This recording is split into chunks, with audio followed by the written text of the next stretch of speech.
Okay, morning everybody, that's 10:05. So I'm going to get started, save people hanging about.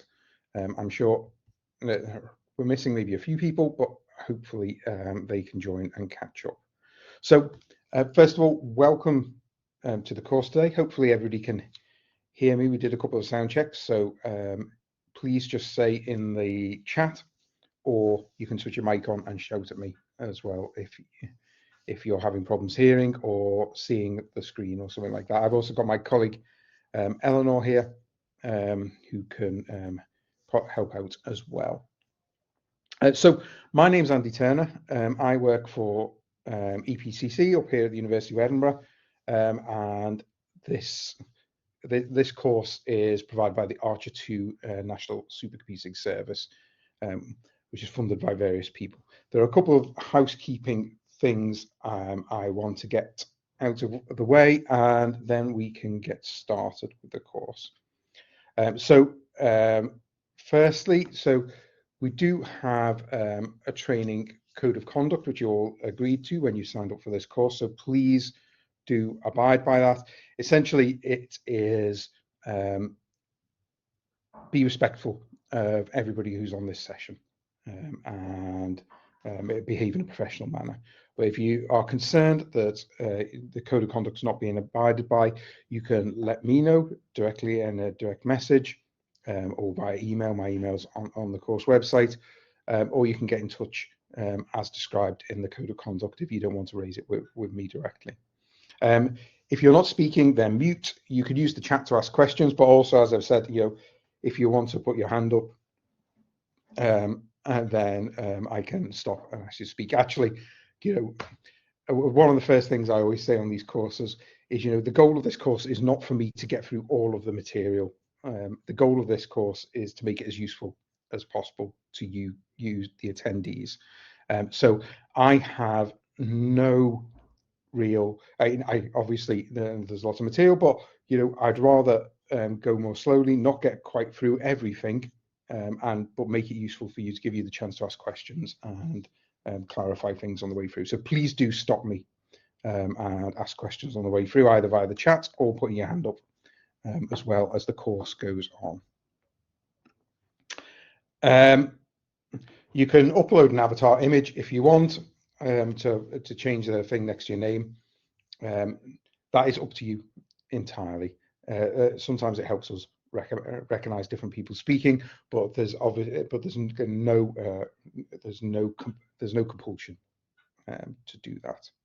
So I'm now going to go and share my screen with the material, and I will also put the right.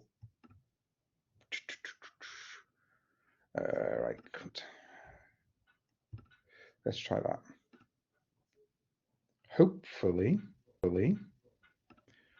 Hopefully you can see that and it is legible.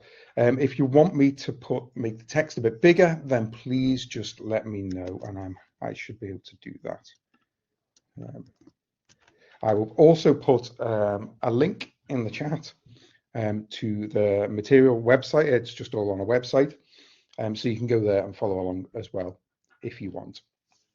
The way this is going to work, so first thing I should say, this is a brand new course that we've put together, and this is the first time we've delivered it. So I think while we've been through the content, done lots of testing, I think with the first time you deliver a course, typically the timings are the things that go either wrong or aren't quite right. So I will try and stick to the timings shared on here. So if I scroll down just a minute, get the right one. There is a rough schedule here of what we're going to talk of the timings for the different sessions that are part of the lesson, part of the course. It may not work out exactly like that because I've not taught this before, and different people take different amounts of time for things. So we're learning as well as you. The other thing to say about that is, because this is the first time teaching the course, we're especially interested in getting feedback, both good and bad, on the course and how useful it was for you or not, or things that were missing that you thought should have been there, or things that we could change. So The training team will share a feedback link with you. Afterwards, it's probably live already on the ARCHER2 website on the course page. Please do share your feedback and let us improve this course going forward, because we think it's an important and interesting area, and we want to make this course as useful as possible. So with that, so what I will try and do though is I will definitely try and stick to the lunch time, the lunch break times. The morning and afternoon break might move around depending on timings, but the lunch time at around 20 to quarter to 1 for 45 minutes, I will try and stick to that to give you some sort of predictability about when the morning session will finish and when the afternoon session will start. So what is this course? What are we teaching here? Actually, I'm going to make it a little bit bigger. Oh, okay, that doesn't help very much because it just resizes it in the window. So the idea of this course was to introduce environmental sustainability principles, particularly in the context of high-performance computing systems. However, actually, most of the concepts we're going to introduce here, while some of the examples particularly, and some of the things we talk about will be HPC specific, a lot of them apply to use of digital infrastructure in research, particularly in a more broad sense. So we're going to focus a bit on HPC, but actually the stuff in the lesson should help you understand the emissions from any sort of digital infrastructure as well, and actually the emission and to some extent emissions from anything you do in your work.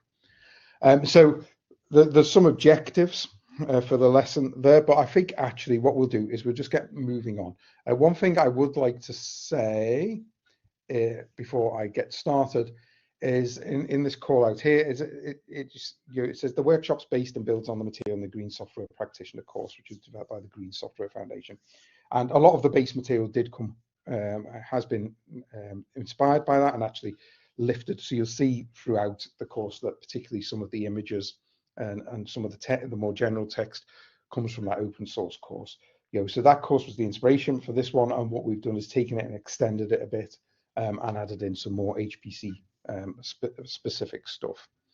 So just wanted to acknowledge that is where the course material a lot of the course material came from. Right, let me get back up here.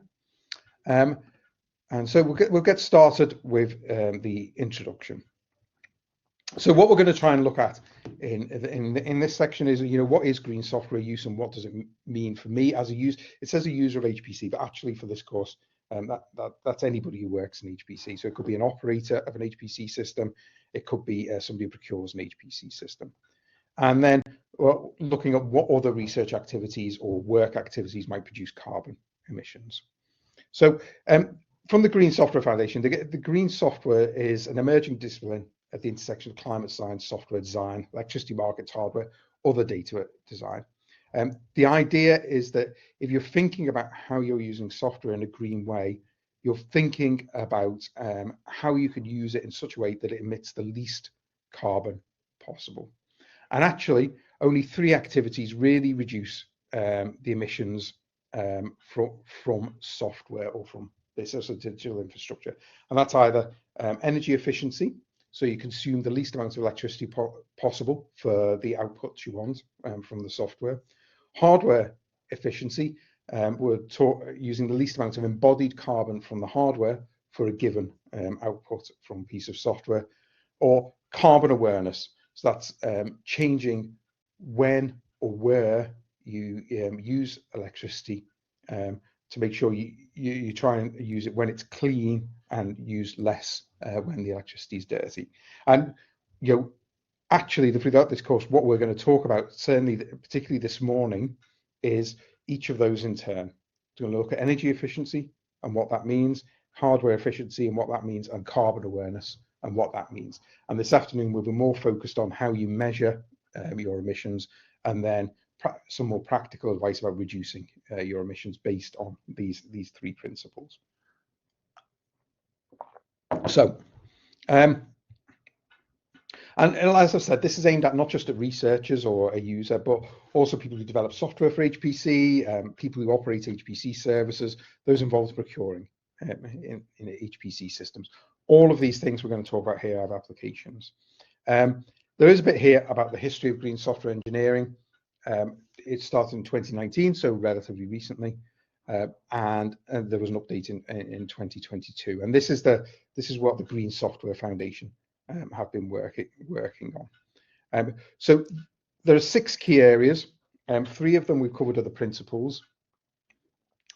We're going to first of all talk more broadly about carbon efficiency and what do we mean by emitting the least amount of carbon possible, and some background talk there. And then we're going to run through the 3 principles that I mentioned above. And finally, like I said, we're going to look at measurement, what you can't measure, how you measure your emissions, and also the climate commitments, which is how you might actually reduce your carbon reduction. And we're going to try and use the ARCHER2 UK National Supercomputing Service as an example throughout the course of how this sort of ties directly in to HPC.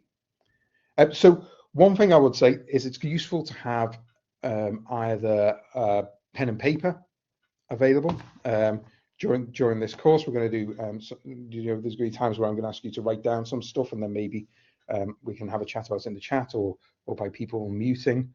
So we're not actually going to use HPC systems at all, really, in this course.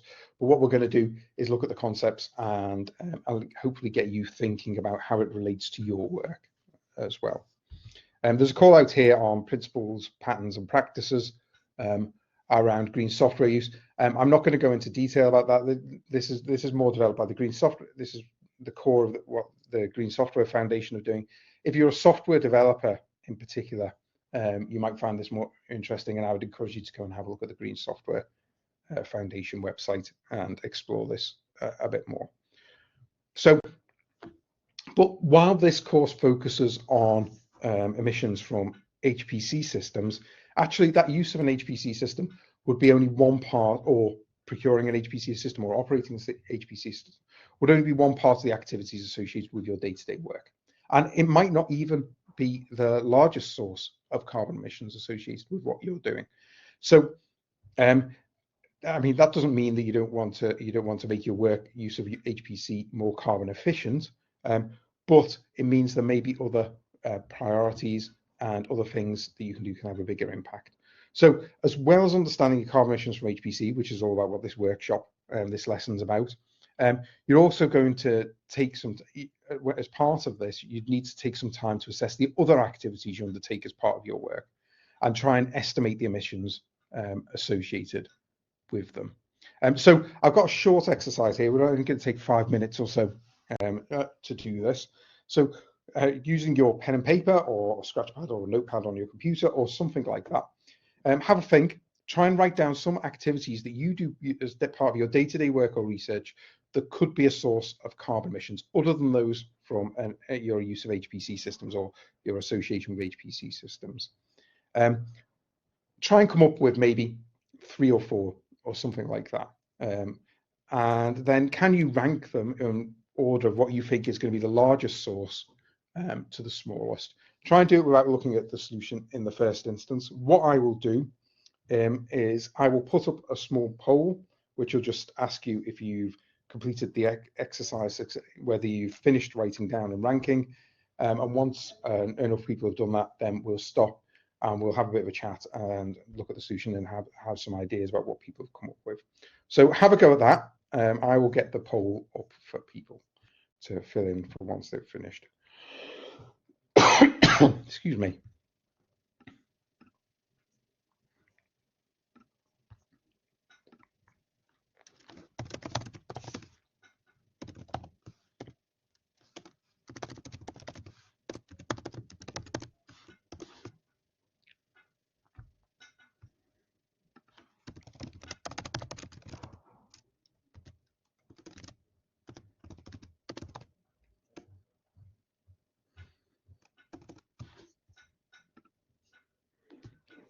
Okay, so you should see in the interface a little poll where you can just tick yes or no. You don't have to use the no. It's just a quick way for me to get an indication of where people are up to on the course, on the exercise.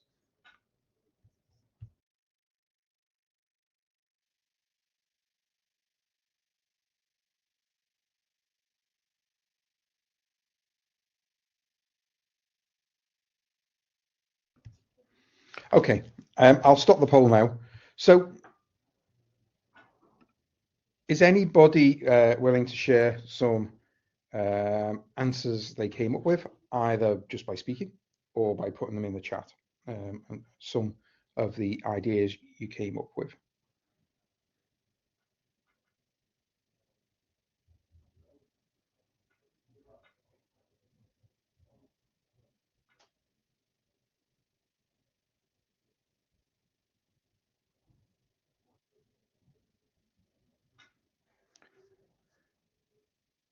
Okay.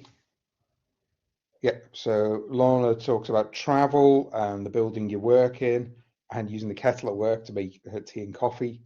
I'm guessing Adam, air travel, as you said, workstation usage, so extra screens, but also the computers that you use day to day, storage of large data sets on databases, commuting, and travel to work.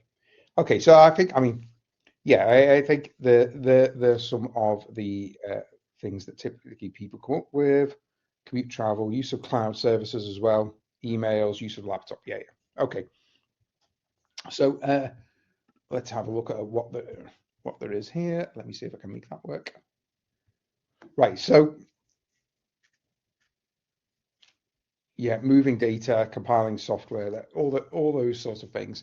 Yeah, so I mean, some of the ideas here in the solution that aren't associated with that are mostly things that people have picked out. You know, travel to from a place of work, commuting, essentially travel to, and accommodation at conferences, training, and meetings. Um, Use of other computing resources, so laptops and workstations, cloud resources, the internet and data storage. Some people as well as their use of digital research infrastructure and HPC systems have lab work, so then the chemicals and the instruments, printed materials, books, journal articles, though I guess that's less now than it may have used to be because lots of things are digital now. Ranking them in order is actually is much more difficult than just coming up with the ideas, and actually will differ quite a lot from different people to people.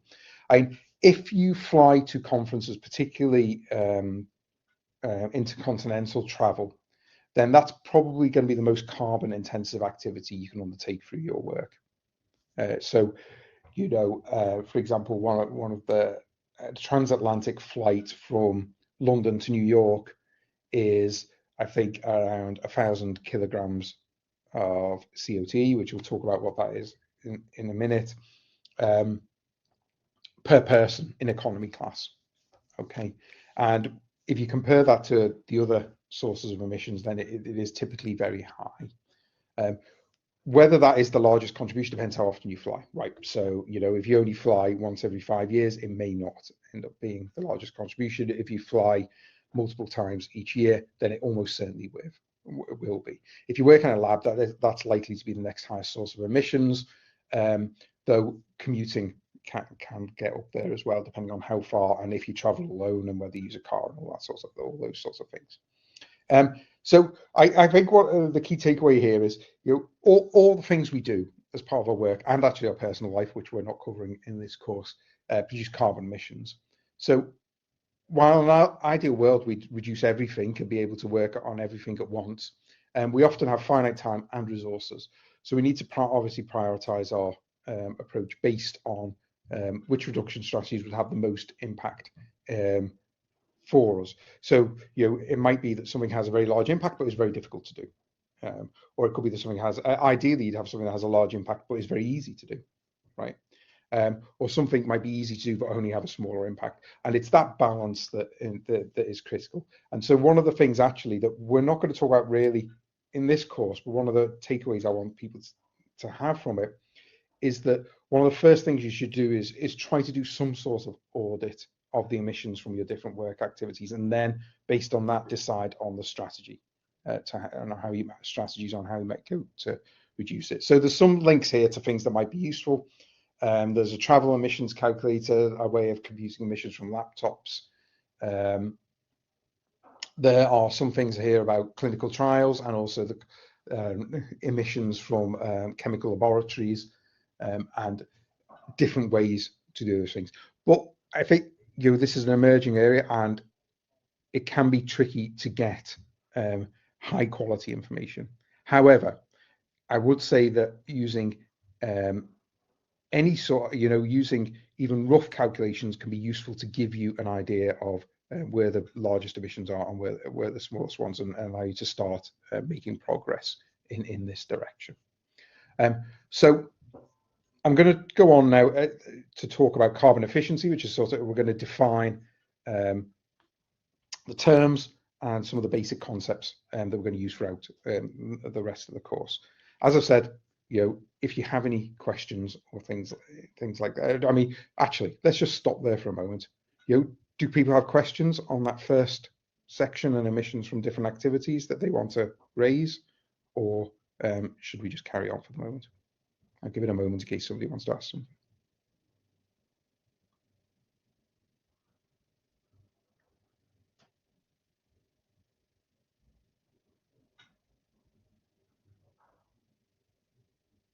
Nope, not hearing any questions. So either I put you all to sleep already, or it was all quite clear.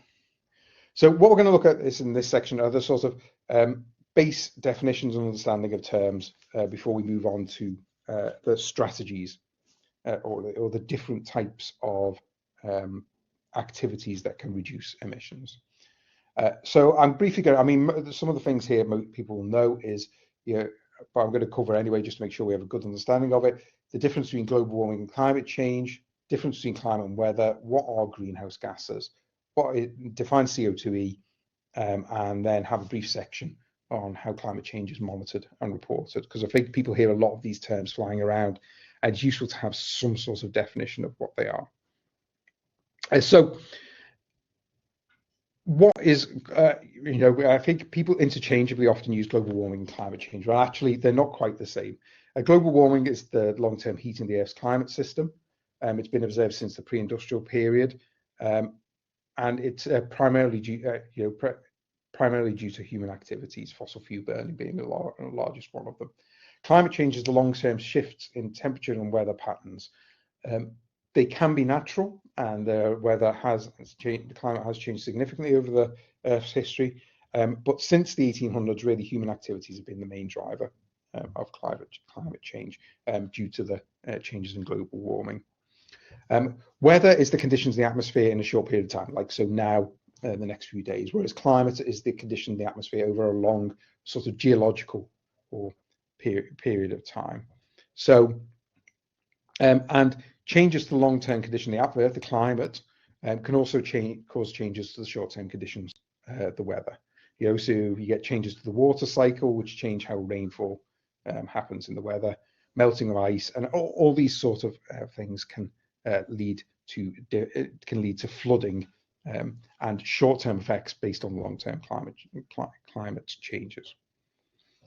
Greenhouse gases are the group of gases that trap heat from the solar radiation in the Earth's atmosphere, acting as a blanket, increasing the temperature on the surface of Earth. This is a natural phenomenon and is actually key to life on the planet, but it's been accelerated due to the man-made carbon emissions, and the global climate is changing at a faster rate than many animals and plants can adapt to. And the greenhouse effect comes from other things, not just human activities, but also things like natural sources like animals themselves, volcanoes, other geological activity. And it allows the Earth to maintain a higher temperature than it would without them by capturing the heat from solar radiation. Like many other natural processes, it's a balance that can be upset by multiple factors. Throughout this course, I will probably use the word carbon to refer to a wide range of things, actually to refer to the impact of all types of emissions that have activities on global warming. So carbon is used in environmental sustainability, usually refers to CO2e, CO2 equivalents, and a measurement term to measure this impact.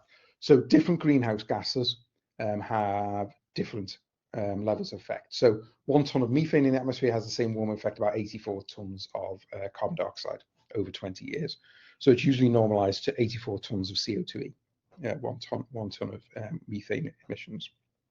And people often just say, shorten it even further to carbon, which is a term we use to refer to all greenhouse gases. Okay, so throughout this course, I refer to CO2e and carbon, but you should be aware that doesn't just mean CO2, right? That means all greenhouse gases, and they're just equivalent in this way to CO2 emissions. And in terms of monitoring, there's a lot of efforts been put together by the global community to try and address this. You will have most likely have heard the Paris Climate Agreement, an international treaty from 2015, and this is where the number of the lower limit that you may have heard of keeping global warming down at a change of 1 + 1.5 degrees Celsius. That came out of the Paris Climate Agreement, and each of the signatories to that are supposed to take action to achieve these sorts of targets by mobilizing their own finances and work and things like that.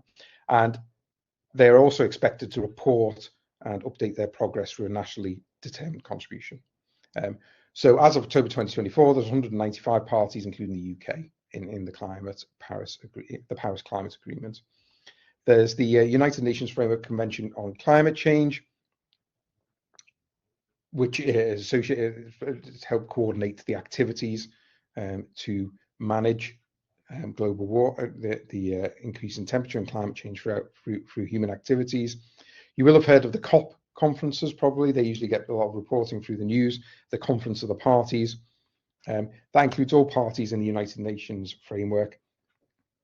And at the conference, each party's members' progress is tracked and assessed.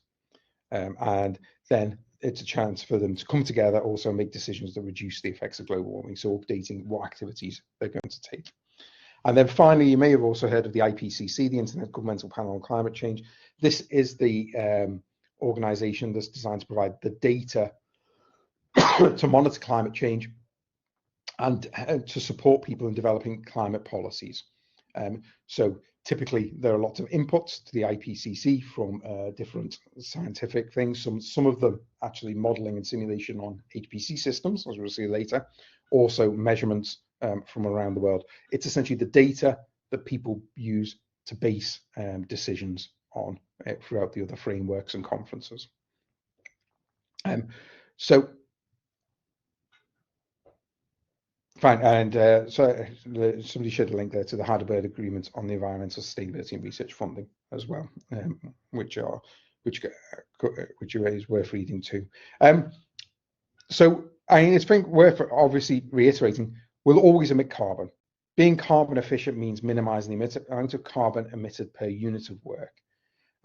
So we aim to ensure that for every gram of carbon we emit into the atmosphere, we extract the most value possible. That is the principle of carbon efficiency.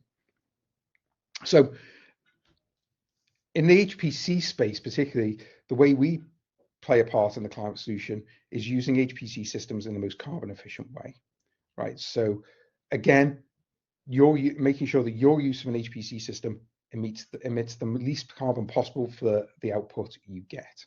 For providers of HPC, it means procuring and operating the system in such a way as to minimize the carbon emissions. And ideally, you'd also want to be able to quantify the positive carbon impacts for the work or the HPC system itself to understand the overall net impact on carbon emissions. So this is typically quite challenging. Throughout this lesson, we're really going to focus on carbon emissions and reducing carbon emissions. But it's worth remembering that there's also positive carbon impacts from HPC system use as well. And we'll talk about that, and we'll do something about that in a moment. So I've got another short pen and paper exercise here. Before we actually get into it, and I tell you what the sources of carbon emissions might be from an HPC system use, can you write down 2 to 3 ideas of where you think the emissions might come from HPC systems? And there's another pen and paper exercise just after this. So what I'll do is I'll merge them into 2. So have a go at the first one and the second one. And so the next one is trying to think about the positive emissions impacts from your work. Can you think about what positive impacts there might be that reduce emissions, not from changing how you use HPC system, but actually positive impacts from the work itself. and then trying to rank them. This is really hard. Okay, typically that second exercise. I'll put a poll up and I'll give us maybe about just over 5 minutes, maybe a little bit longer, 5 to 10 minutes to have a go at that. I'll see how people get on. Please, as before, just mark the poll when you think you've finished and you can't think of anything else to do with this. The first exercise is probably a bit easier than the second one. The second one's quite a tricky thing to do.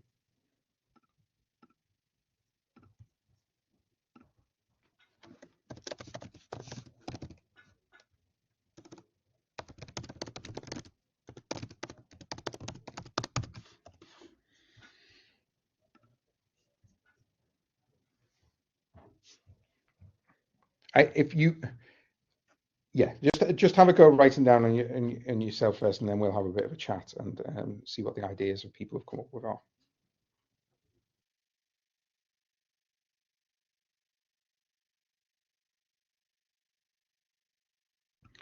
Of course, I mean, if you have any questions or anything unclarified about the stuff I've talked about or anything you want me to expand on, please just ask, even during the exercises as well. You can either put it in the chat or you can raise your hand and then ask, over the microphone.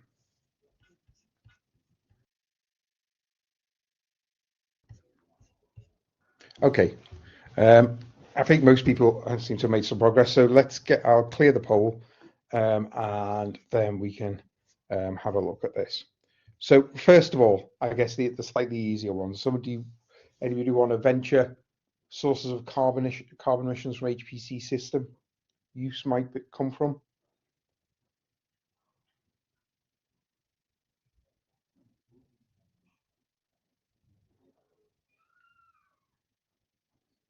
Okay, so emissions from WAB, is that emissions from the manufacture of those devices or from the use of them? Both? Cooling, producing the hardware, electricity, run the computations, yeah. Mainly operations, okay. So electricity used by those sorts of components. Yeah, Joe, I think building the data centers, okay, that's a different one as well.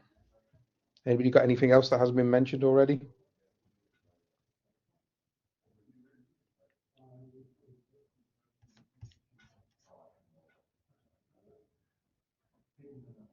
So much cooling. Yes, yeah, it can be a lot of cooling depending on where you are. And actually, that is getting harder and harder with the new GPU-based HPC systems. Yeah, from disposing and shipping the hardware, storage. Cool. I think actually that's almost everything, is it? Let me have a look at the answer.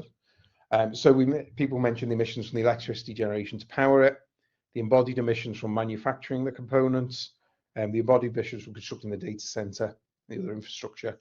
I think the only thing that people didn't mention was the emissions associated with the people who work to procure, run, and support the HPC system as well.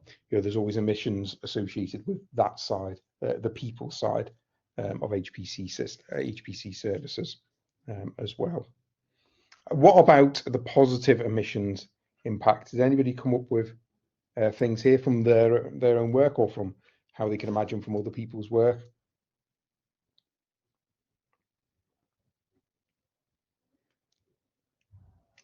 Okay, so helping climate modeling and their inputs to the IPCC, which, for example, which is hopefully work that is producing positive emissions impacts. Yeah.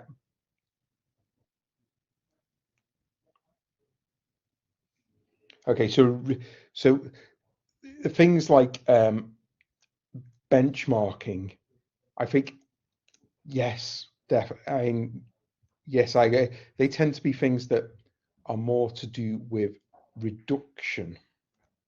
Well, which is just another way of saying positive impacts as well. So yes, I think they're valid ones too. Though I think when we look at the answers, what we've separated out are things that are things that are reductions associated with HPC use, which is like improving efficiency, which we'll talk about later, but more positive impacts from the thing itself. Yeah, getting more out of experiments, avoiding wasted time, bad experiments. Okay, so they're all some good ideas. I think the hard thing is that second part is how would you quantify that? You know, I think we'll see later later in this course, later on today, that sometimes quantifying the emissions from the emissions themselves from HPC systems can be quite difficult, and quantifying the emissions from any sort of activity can sometimes be uncertain and difficult. Actually quantifying the positive impact in the same way that I guess quantifying the economic positive impact from work can often be more difficult than quantifying the negative impact, right? And I think that is a big challenge. And one of the big challenges around HPC use, and I think almost any research, is being able to say, why are we doing this to, what are the positive impacts of this research, and not just the negative ones in terms of emissions. I mean, there's not much detail in here because the thing's very broad, but essentially the sort of broad categories is that the researcher work you're engaged in is developing new informations and technologies to reduce or eliminate emissions. So things like, I guess, designing new battery technologies could be a source of positive emission impact, or carbon storage technologies and things like that. The research engages providing data is critical to efforts to quantify climate change and net zero. So that's somebody mentioned, modeling climate change and inputs to IPCC and things like that. And other things maybe you might be involved in training, education, other activities, raising awareness of carbon emissions and helping others reduce their emissions. And given that that's sort of what this course is, right? It's really difficult, as I've said. I've showed a very rough hand wavy argument for this course, right? For people attending this workshop, might empower people to go away and take some action to reduce the emissions associated with their work. Maybe they do something that reduces their overall emissions by 2% this year, but only 50% of people who came on the workshop managed to do this. So this means overall we've had a 1% reduction in emissions for this year per person attending the workshop. And if we assume the work emissions per person per year is around 6 tons of CO2e, that means this workshop will have estimated to save around 60 kilos CO2e per person attending the workshop. Right? And you can start to try and play these games, try and estimate the emissions associated with the positive emissions impact, but it is quite difficult. And there's some more detail here,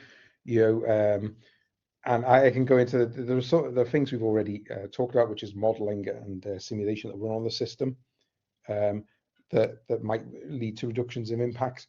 There's actually potential positive carbon things you can do with the HPC system itself rather than the research and the work that runs on it. So you can reuse the waste heat generated by a large-scale HPC service as a heat source for homes or buildings and farming. So if you look at the Lumi HPC system over in Finland, it's connected to the district heat network for the local city, and that helps heat home businesses, and that's a positive carbon impact because you're saving the emissions that would have had to happen to provide that heat otherwise. You can incorporate environmental biodiversity improvements into the service. So, for example, the ACF warehouses ARCHER2, which is in a rural location outside Edinburgh. We've been working to improve the site biodiversity and improve habitats. It's very hard to quantify what the positive carbon impacts of that are, but it is that sort of work's important too. And responsible carbon offset schemes could also be potentially used to reduce emissions if they're undertaken as part of providing an HPC service. We'll talk more about offsets and the problems with offsets later on this afternoon as part of our talk around reduction. So that's the end of that section about the carbon efficiency and understanding some of the terms and some of the concepts associated with HPC. Does anybody have any questions before we move on that section, or anything I didn't cover they were expecting me to cover?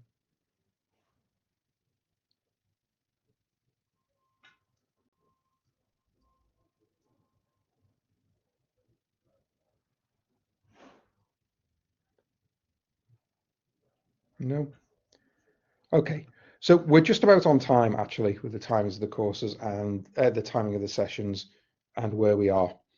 So what I think I'll do now is just give people a bit of a chance to stretch their legs and maybe get a drink or refreshments and things like that. We'll have a bit of a break.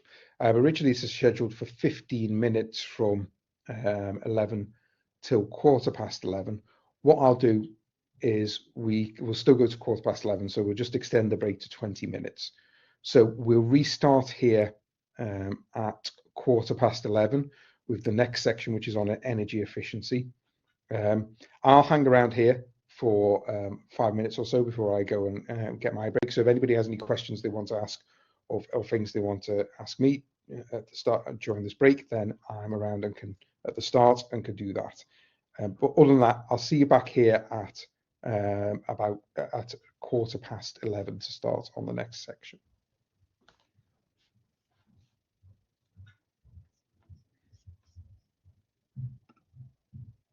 It is probably easiest actually if you leave yourself logged in, unless you really have to log out and log back in again, because it can be a bit of a pain sometimes getting in and out and back in again to the session.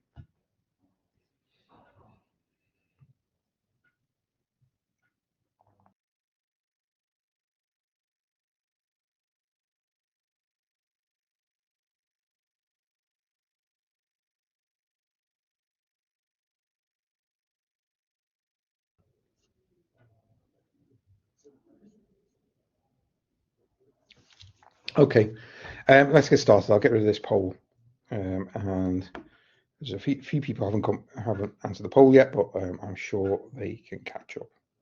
So now we're going to move on to look at the three different principles and ways in which we can reduce carbon emissions, or the three principles that allow us to reduce carbon emissions from our use of HPC. And the first of these is energy efficiency. And actually, energy efficiency is typically what people think of first when you ask someone, how can you reduce emissions from HPC use? So much so that typically energy efficiency has become sort of synonymous with green HPC. So if you look at I'm not sure if you're aware or not that there is a top 500 list of supercomputers around the world. I can put the link in the chat. Here we go. A sec. Hopefully this works. And there's also a green 500 list that's part of the top 500. However, although it's labeled the green 500, it actually considers only really one of the principles of green use of HPC or green use of software, and that's the energy efficiency aspect of it. It doesn't take into account either the hardware efficiency or the carbon awareness parts, which we'll also talk about during this course. So I think that just illustrates that when people talk about green HPC or green software use, they typically automatically assume energy efficiency.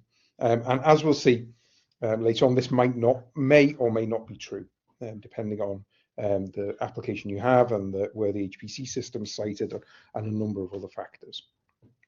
But energy efficiency is one of the key ways where people can reduce the carbon emissions from their work.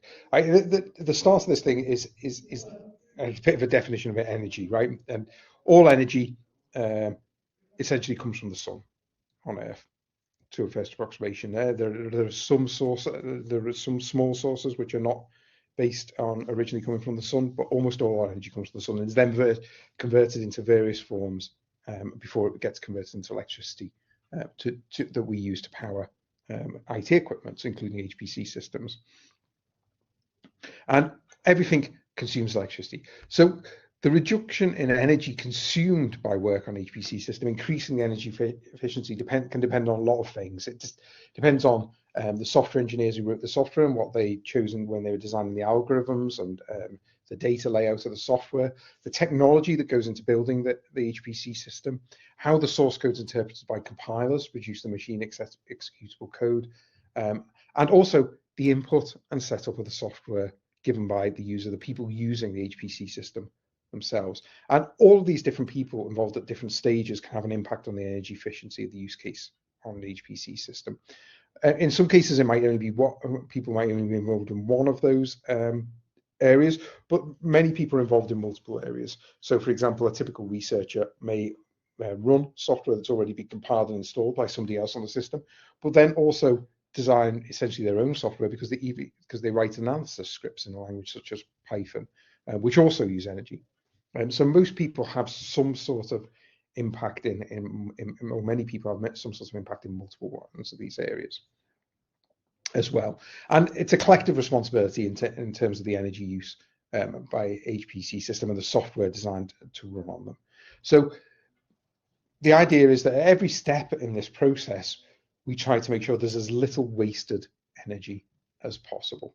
And there's a diagram here that sort of tries to show the flow through, not particularly for HPC, but for anything that's got a server.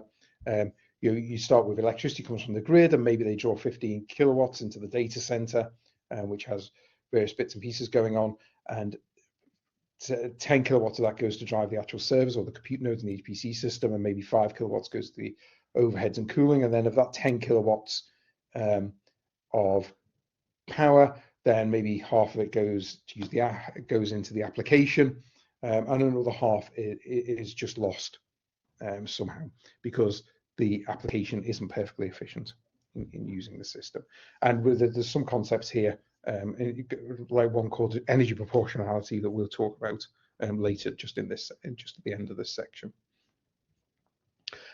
So I think most people are aware that fossil fuels are high carbon sources of energy, right? A lot of the electricity around the world still is produced by burning fossil fuels, usually coal or gas, but occasionally oil as well.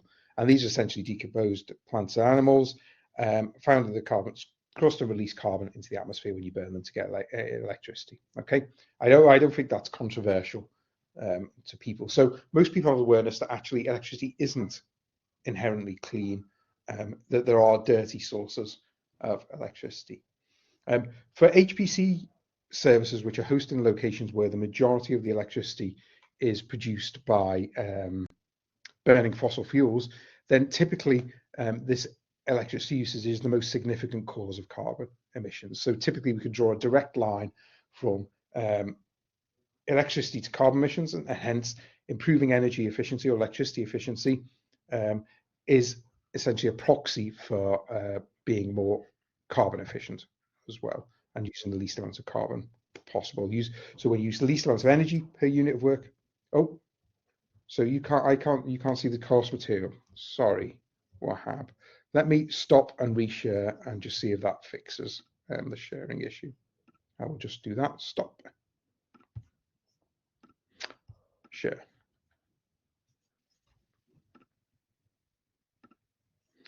So Wahab, can you see now?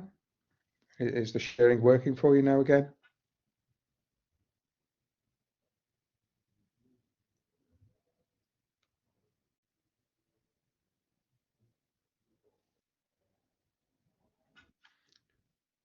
Okay, it's working for other people, so it might be a problem with somehow with your connection. Another person did have that problem, and when they signed off and then signed back in again, it was working for them again.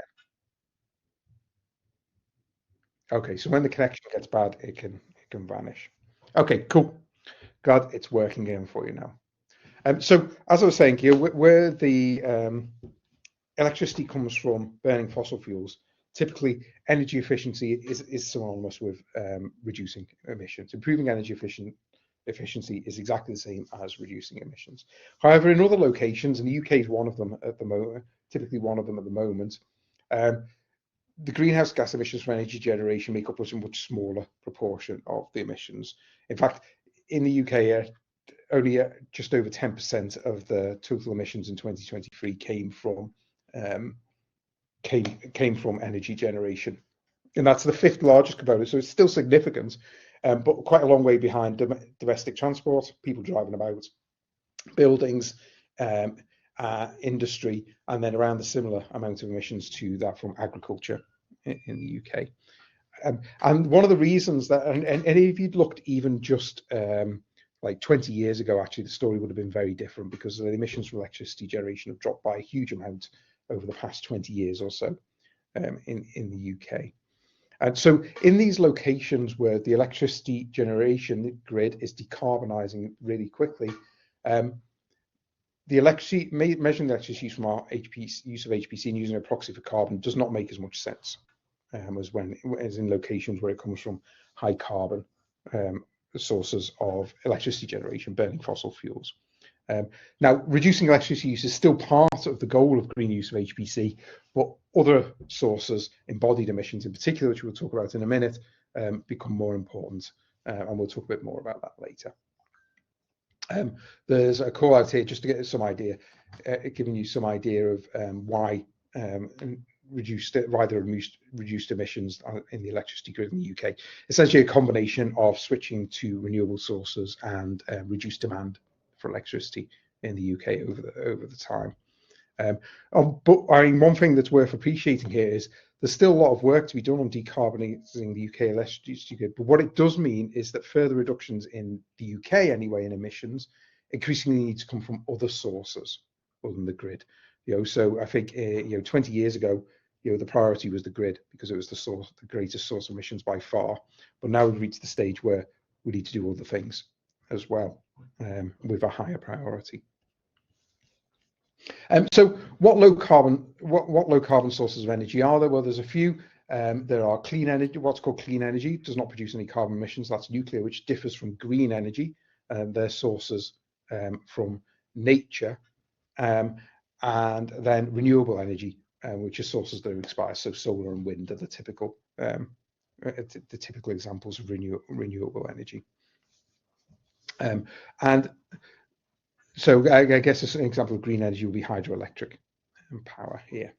So some clarifications. I hope most people probably know this. Energy is measured in joules usually, which is this SI unit of energy, and power is measured in watts, where 1 watt is corresponds to 1 joule per second.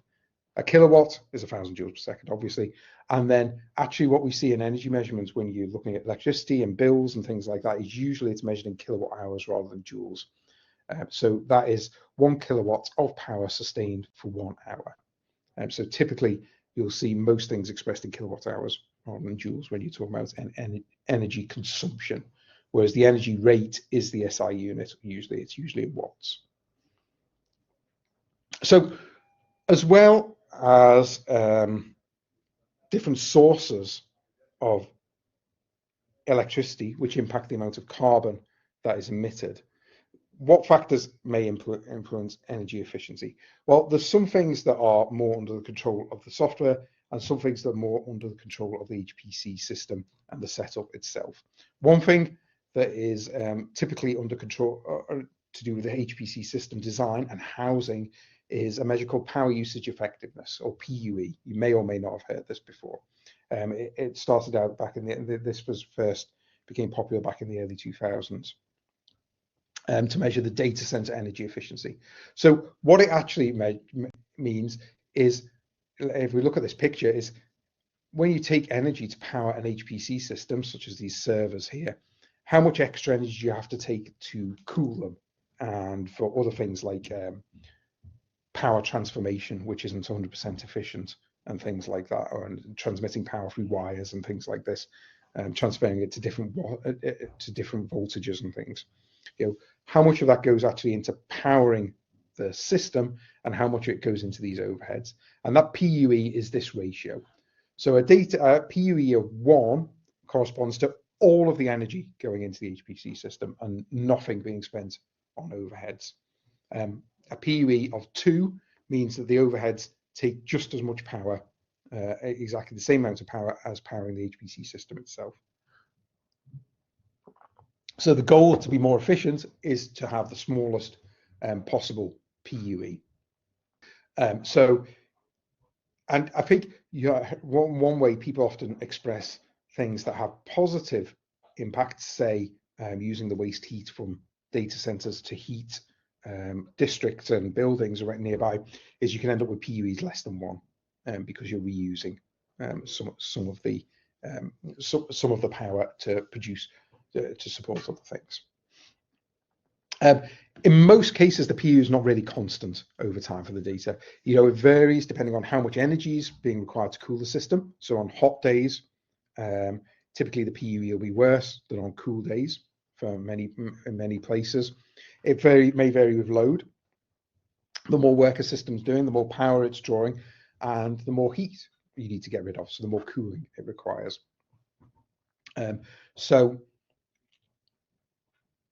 Typically, a lot of HPC systems in cooler climates make use of what's called free cooling, where you vent heat into the atmosphere, essentially cool it that way, rather than having to run refrigeration or chiller units or things like that, which are which take much more power and lead to much higher PUEs.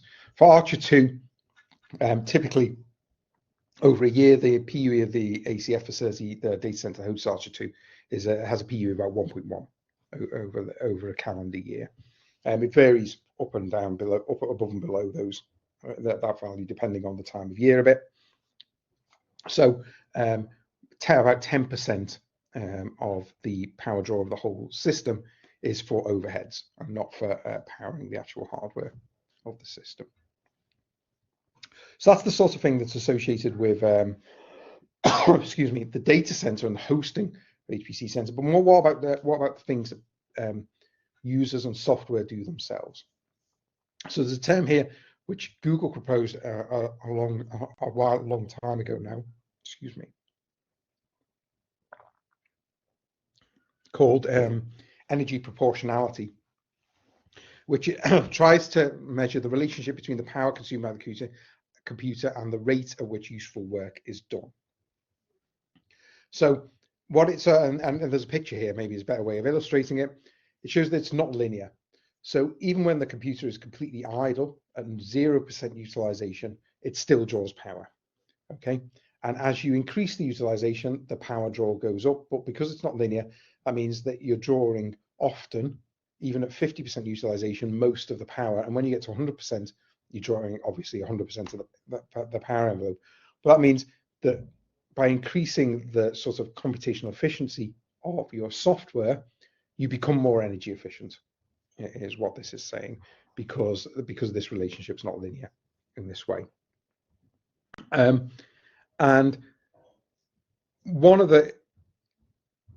what this means is because more you use the computer, the more efficient it becomes.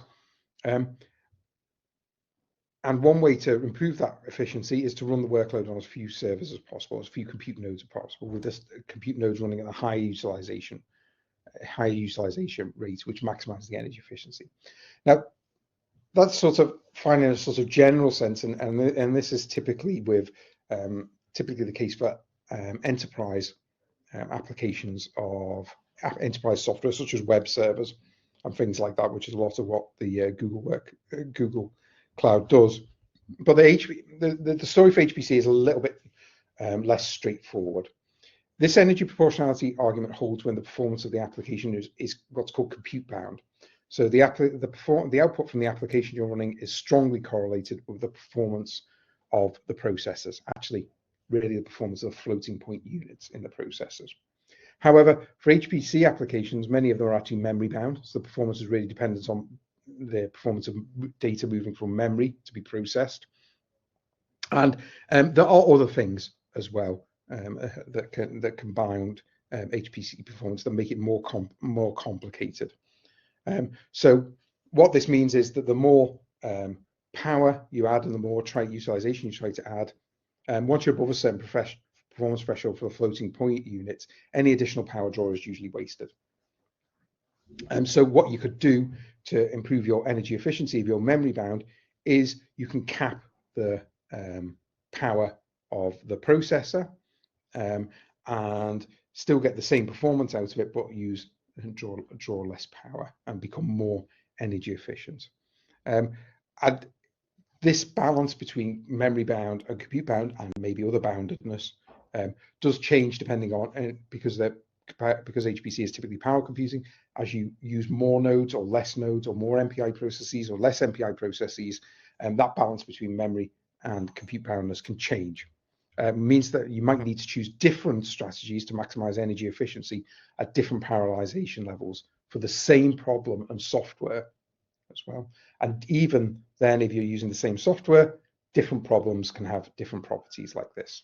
So it can really be quite difficult to do some sort of theoretical analysis of how energy consumption and energy efficiency changes as a function of process node utilization on an HPC system as well.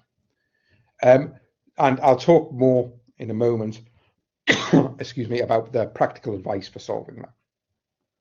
One of the things that was clear from this picture that I mentioned briefly was that there's a static power draw below which you can't go when a computer's powered on, or a compute node's powered on, or something like this. That even if it's doing no work, there's an amount of power it draws. This is called the static power draw. And because this is not zero, what people do, what you may see, you'll have seen your laptop and phone do, obviously, is they go into power saving modes. So the device is idle, eventually triggers a hibernation mode, turns off the disk and screen to sleep, even change the CPU frequency, even cut power completely. So they save on electricity. They have other trade-offs, such as a slower restart when the device wakes up. And HPC systems are not really often configured for aggressive or minimal power saving when idle, because the use cases running demand capacity as quickly as possible, and that might vary very quickly in time. You know, an HPC application may go from a low power draw to a high power draw very quickly, and if you go into hibernation, you just end up ruining the performance of your application. And because this idle server has a carbon cost, both from the embedded carbon, which we'll talk about in a minute, as its inefficient utilization, this leads to the reason that one goal of many HPC systems really is to maximize utilization. And maximizing utilization of the system improves the carbon efficiency and the energy efficiency, typically, of an HPC system. But some HPC systems will put in place techniques to allow you to say assume that the applications are mostly memory bound, so we may clock down or power cap compute nodes, and then give users would have to explicitly say they want it turned back up again for applications that are more compute bound. And that's one of the approaches that's taken on ARCHER2. The default CPU frequency on ARCHER2 is clocked down to 2 gigahertz because that is typically more energy efficient for users of the for many applications on the service. And what does this mean? So I've just said, right, there's what you want to do is increase energy efficiency and improve energy efficiency, but it's really hard and complicated to understand how to do that on HPC systems, which doesn't sound very helpful at all. So the answer actually is you need to do some tests when you get onto an HPC system, measure the energy consumption and the performance, and then change the parameters such as the power cap, whatever you have access to, or the number of nodes or parallel processes in use, and measure again to see what the impact is on both performance and energy consumption. Once you have some sort of measure of timing or performance and a measure of the energy consumption, you can then start to look at what the most energy efficient approach is for your use, or for the use of the system you're looking after or the system you're using. So if you happen to be a developer of the software, you can change other things as well, such as the algorithms, data layouts, other aspects of the software to improve energy efficiency. I'm not going to talk about this in this course, it's beyond the scope of this workshop. But even when you're a software developer, this benchmarking of energy consumption and performance forms a core component of this type of work, because it's typically very hard to sort of reason theoretically about HPC performance. It's not impossible, and people do it. But the more practical way forward for most people is to actually do some measurements and then see how it works. So I've got a small exercise here where somebody has done this. They've calculated for 2 CPU frequencies for a different node count for an application running on ARCHER2. It's actually a biomolecular simulation package called GROMAX. And it has both a performance characteristic, the amount of nanoseconds simulated, and you can see that's actually static. You know, we're always, this is strong scaling. We're always looking at the same numbers of nanoseconds simulated. And then there is a energy use for all of these different cases at different node counts. So the exercise is to calculate what's the energy efficiency measure at different node counts and different CPU frequencies in kilowatt hours per nanosecond, and then which is the most energy efficient combination of CPU frequency and node count, and which is the least energy efficient combination, and how large is the percentage difference between the best and the worst cases. So this is one way you're actually going to have to get the calculator out and do some arithmetic. I'll give you probably, what are we, 11:41. I'll give you until 11:50, so that's just 8 or 9 minutes to have a go at this, and then we'll look at the answer and have a bit of a chat about it. I'll put the usual poll up so you can indicate when you've got some sort of answer, and we'll go from there.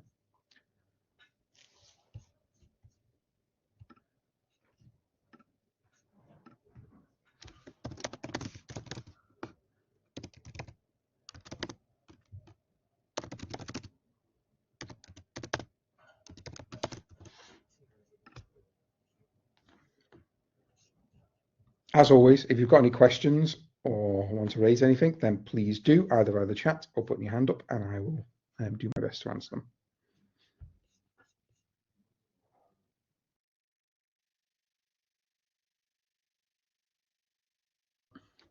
Okay, so what I have is asking how the power usage was measured in this case. So lots of HPC systems now include the ability to measure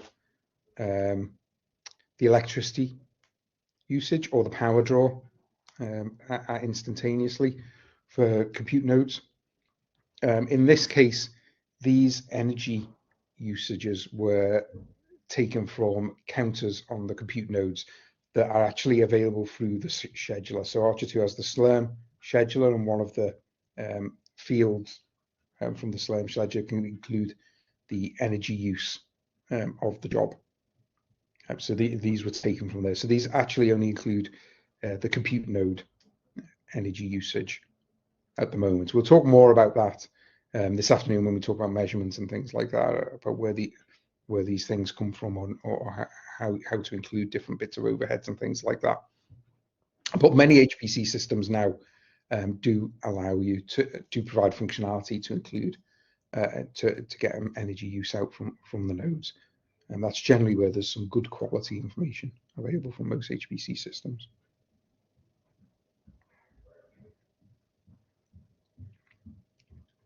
I can provide, actually, that's a good point.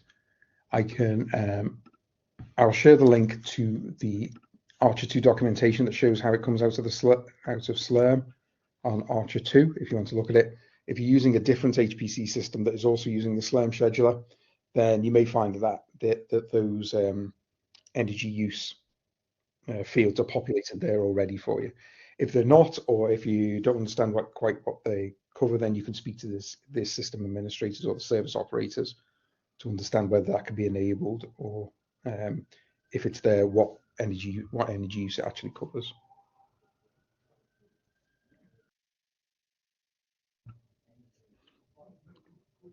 Okay, I'll get rid of the poll and we can have a look at this.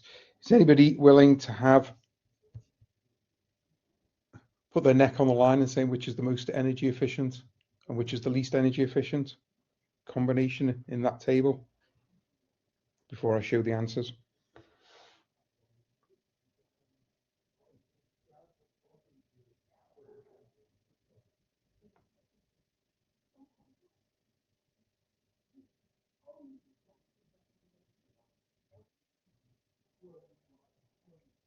So that's the best one. Wow, you think 3 nodes, 2 gigahertz?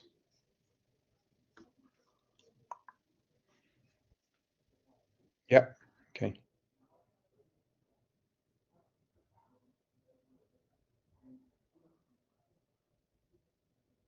Yeah, exactly. So you can actually just see it because it used the least amount of energy.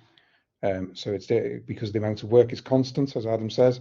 It's straightforward to actually see that. If you actually do the calculation of the kilowatt hours per nanosecond, you get out these numbers roughly, and there's the 3 nodes at 2 gigahertz is the most efficient number, and of course, because this one used the most energy for the constant amount of work, then the 2.25 gigahertz at 4 nodes is the worst, which is I get a little bit unsurprising as this particular case doesn't really scale very well. It doesn't scale beyond 3 nodes in any really useful way. And that comes out to about 17% difference in energy efficiency, much. Okay, we'll talk about scope 1, scope 2, and scope 3 this afternoon when we talk about emissions. Scope 1 typically isn't useful, isn't interesting for HPC systems. That's usually the emissions from, unless you're running your own power plant, then you typically don't have many scope 1 emissions, but we'll cover those in more detail this afternoon and think about those in particular and what that means.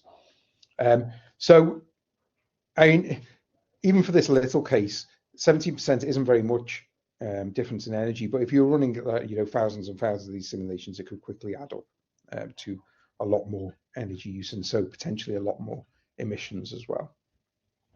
So hopefully, the key points here really is that actually how important energy efficiency is for in terms of emissions anyway depends on what the electricity generation mix looks like and where the HPC systems cited, and that tells you whether energy efficiency is a good proxy for a green HPC or not. And a lot of things assume that green HPC is the same as energy efficiency, and as we'll see later, that's not quite true. There are some things you can influence as we've seen, by changing the number of nodes and changing your setup in terms of energy efficiency, and there's some you can't, depending on your HPC system. Things like the PUE depend on the data center and how the HPC system you're using is set up. So some things but all things that you do reduce energy also reduce the PUE. Sorry, not reduce the PUE, reduce the energy consumed due to overheads as well. And often, really, the only practical way forward in face of the complexity of software on HPC systems is to do some benchmarking, measure some energy use, which is often more widely available than it has been in the past now on HPC systems, and then look for configurations that improve the energy efficiency. So we're going to talk about, just before we break for lunch, there's 2 more sections to go, one about carbon awareness and then another one on hardware efficiency, which were the other 2 principles that we can use to reduce emissions from HPC systems. So carbon awareness, what do I mean by carbon awareness? So some of this we've already covered a bit, and we'll cover in more detail in this section. How does electricity generation affect emissions? What's carbon intensity of electricity generation, and how can it vary? And what techniques can you use to make your use of HPC greener in terms of being aware of the carbon associated with electricity generation? You'll see this is slightly different from energy efficiency.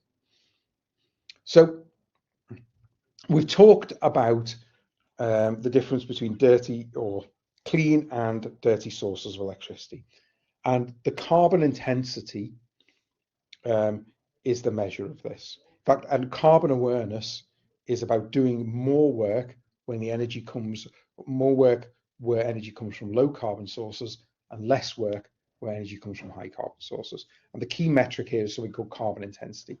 And the carbon intensity measures how much CO2e is emitted per kilowatt hour of electricity consumed. So the standard unit of carbon intensity is grams per CO2e per kilowatt hour.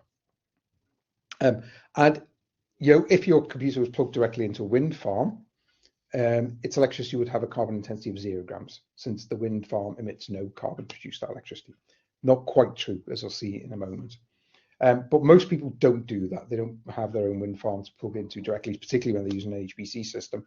They plug into a national power grid or a local power grid that's supplied with energy from electricity from various sources. And then this carbon intensity can go up and down depending on what those sources look like and what that mix looks like in the grid. In reality, of course, the carbon intensity of renewable sources do still have some greenhouse gas emissions associated with them, which are associated with the emissions to build, operate, and decommission them. We'll talk about how this sort of embodied emissions, this is in the next section, how they're accounted for HPC systems anyway. These are usually not included in the carbon intensities for generated energy, as they're complex, and the emissions saved by replacing non-renewable sources with renewable sources have been much larger than the embodied emissions of renewable sources.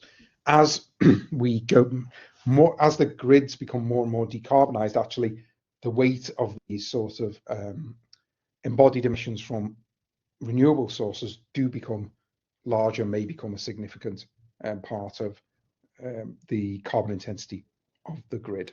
But at that stage, of course, as we've already seen, other factors such as transportation may become more dominant.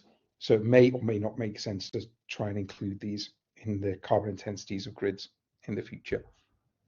Well, just to be aware, they can't be actually zero. There are still some residual emissions associated with renewable sources in this way. Once you're connected to a grid, you don't really have any control over the supply of electricity. You're just getting a mix of anything, so you get a mix of all the current power sources on the grid, both the lower and higher carbon sources. In some places, for example, the UK, there is regional differences between the energy mix in different places, and then there are flows of energy between different regions, but for various efficiency reasons, the UK grid tries to match energy used locally so consumption locally to generation locally, and only transfer between regions if it really has to. And so what that means is there are different carbon intensity values for different regions of the UK, depending on how much of that energy typically comes from clean energy sources. So you see here there are probably about 5 bands in the UK. There are the places where the carbon intensity is low, places where it's low, medium, high, medium, and high. And actually, these broadly correspond to moving from north to south across the UK. So these numbers are for the average carbon intensity for UK regions over 2024. So in the north of the country, so Scotland, northeast, northwest England, the carbon intensity is typically low. There's a lot of wind power, actually, is mostly what this corresponds to, though some nuclear as well. And then as you move through the Midlands, it becomes medium and goes up. The carbon intensity goes up to about 108 to 130, 110, 130 grams CO2e per kilowatt hour, through high, medium, and then the highest areas are the sort of the southwest of the UK, where the carbon intensity values are up as high as 250 grams CO2e. And what you can see here is actually that there's almost a 10-fold difference between the low and the high regions in the UK. So it can make a big difference to the amount of emissions from electricity generation, depending on where an HPC system is sited. Similarly, we can do the same sort of calculation and compare across the world. So this is actually for 2023 from this location, and it shows the sort of mean carbon intensities in grams CO2 per kilowatt hour for different countries. And here the UK is treated not as it's the mean carbon intensity of the whole UK, not the regions. But you can see, so France is very low, has a lot of nuclear power in France, is right. Typically, France is just about one of the lowest in the world. And then moving through different countries which have varying degrees of clean energy sources up to these countries at the end, these developed countries at the end, Australia, where there's still a lot of coal-fired power station. Typically, if a country has a very high carbon intensity, it typically means they're still using a lot of coal-fired power, which is by far the dirtiest source of electricity that we have. So the carbon intensity also changes over time. So I've shown mean or average values there in those tables, but because a lot of it is based on wind or solar, there could be unpredictability of the weather conditions or varying weather conditions. So when it's cloudy or the wind's not blowing, the carbon intensity increases because there's less energy generation from wind farms or from solar farms. So to make up that shortfall, often you have to burn more fossil fuels. So this is a simple picture here, right? So at some points in time, it's both sunny and windy at the same time. So you get a lot of your electricity from renewable sources, and then the wind, the clouds come in, or the wind stops blowing. You need to do something else to generate that electricity if the demand stays the same. So what happens is the carbon intensity of electricity generation changes there. Excuse me. So I've got a short exercise here. So given the estimate of a power draw of the ARCHER2 system is about 3.1 megawatts. That includes the overheads from the power cooling plant. In this case, it's not just from the compute nodes. The mean carbon intensities from the different UK regions in 2024 give a low one in the region of 30 grams kilowatt hour CO2e per kilowatt hour, medium 120, and high around 250. What would the carbon emissions be from the electricity, or it says from electricity user, that's a typo, electricity use in 1 year of ARCHER2 operations in the 3 different emissions regimes? So there are 3 different carbon intensities there. Can you calculate the amount of emissions from ARCHER2 if it was cited in those three different types of in those 3 different regimes? I'll put the chat up. I'll give you maybe 5 minutes for this one, so that'll take us to about 7 minutes past, and we'll see where we are then. If you're not clear or you don't know how to start, then please just let me know, and I'm happy to try and help. Or if you've got any questions based on what I've talked about so far, also happy to try and answer them.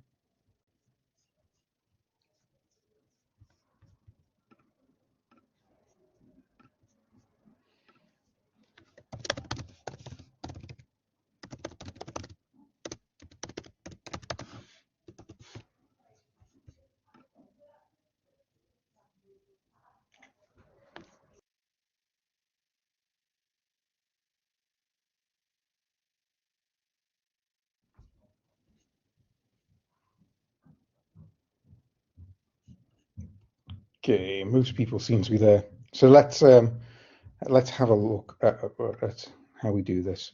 So the first step here is to calculate the total energy consumed by ARCHER2 in kilowatt hours for 1 year from the power draw estimate.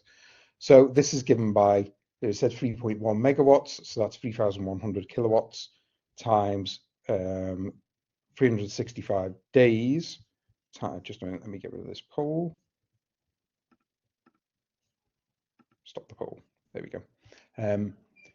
Times 365 days, assuming not a leap year, but 366 would sort of work as well, and wouldn't make much difference. Times 24 hours in the day gives just over 27 million kilowatt hours for the total power draw. Sorry, the total energy use of ARCHER2 based on an estimated power draw of 3.1 megawatts. Now you multiply the energy use by the carbon intensity to get the estimated emissions from a year of ARCHER2 operations in the 3 different locations. So for the example for the low carbon intensity region, it would be that number of kilowatt hours times, you could do it in grams or kilograms, it's up to you when you do conversion, but I've just converted the carbon intensity to kilograms here from 30 grams to 0.03 kilograms, and that gives you just over 800,000 kilograms CO2e per year. And if you repeat that for the medium one, you get just over 3 million, and for the high one, you get close to 7 million kilowatt hours. So this means that if you hosted ARCHER2 in a high carbon intensity region instead of a low carbon intensity region in the UK, you get an additional 6 million kilograms CO2e emissions per year just from the emissions from the electricity that are used to power the system. Okay, so it can have a big impact where you site your HPC system. So I'm going to talk about a bit, do some additional concepts here about marginal carbon intensity and dispatchability and curtailment before we go on to look at how you can minimize the emissions from how you can be more carbon aware in your computing. So two concepts here. One is dispatchability. That is how quickly can you start producing extra electricity from a power source. So fossil fuels tend to have a very high dispatchability. You can ramp up very quickly, and green energy sources, particularly renewable energy sources, tend to not have that level of dispatchability because you can't just switch them on and off very easily. And curtailment is where a power source is producing more electricity than is needed, and we have to throw some away. That's curtailment. So if we're producing too much energy from a source, then we have to throw it away. Say you suddenly need access to more power. Say you turn on a light or start cooking or ramp up an HPC system. That energy comes from the marginal power plant. Typically there's a base load on the grid, and then you need some extra. Usually that marginal power plant is dispatchable, which means they're often powered by fossil fuels. So if the demand changes quickly, then often it's things with high dispatchability that provide that extra marginal power. There are some clean energy sources that are highly dispatchable. One example is hydroelectric power, because especially pump storage, where you can just release water from the high reservoir of water through the hydroelectric and generate power very quickly.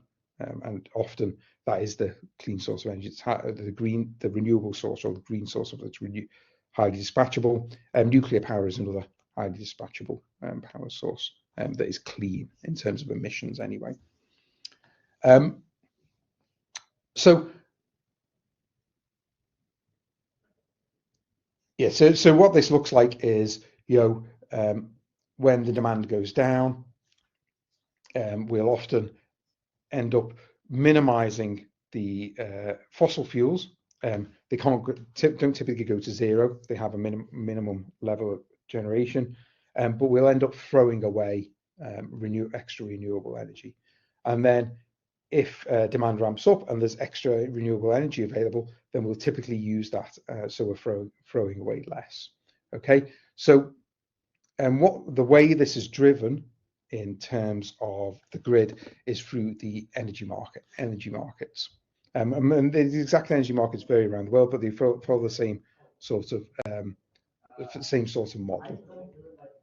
So when the demand for electricity goes down, utilities need to reduce the supply to balance supply and demand. They can do this in one or two ways. They can buy less energy from fossil fuel plants. So here in this example, the amount of renewable energy stays the same, and we reduce the demand from fossil fuel plants. So because energy from fossil fuel plants is usually the most expensive form of energy, this is how people try to do things. This is how the energy markets try to operate and how grids try to operate. And this directly translates to burning fewer fossil fuels and lower emissions. The other way you can do it is you can buy less energy from renewable sources. So because renewable sources are typically the cheapest sources of energy, this is not how grids tend to want to operate. So here the demand goes down. Oops, sorry. Yeah. Sorry.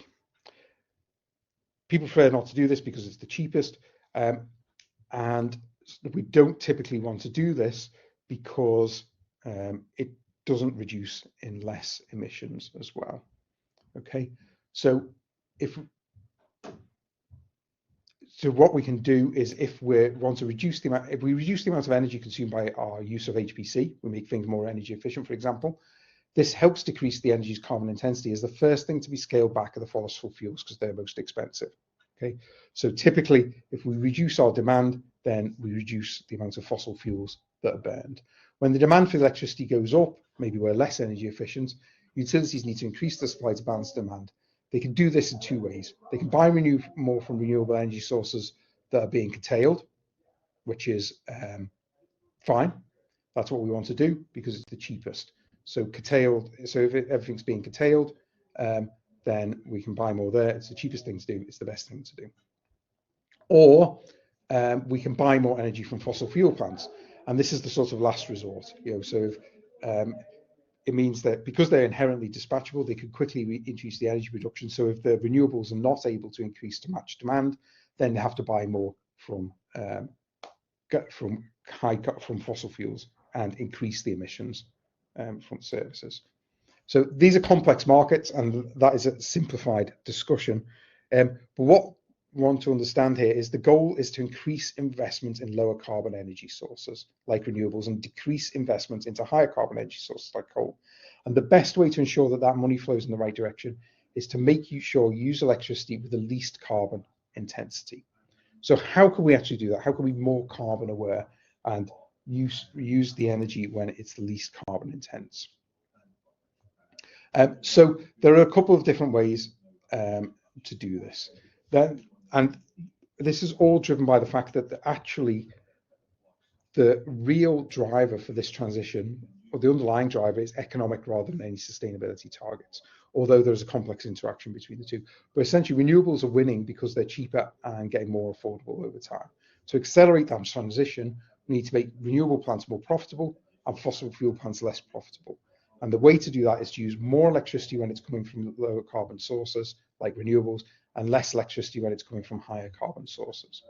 Okay, and there are different ways we can do that. We can do demand shifting in some way, and that says, we switch our demand for electricity to match when energy is coming from lower carbon sources.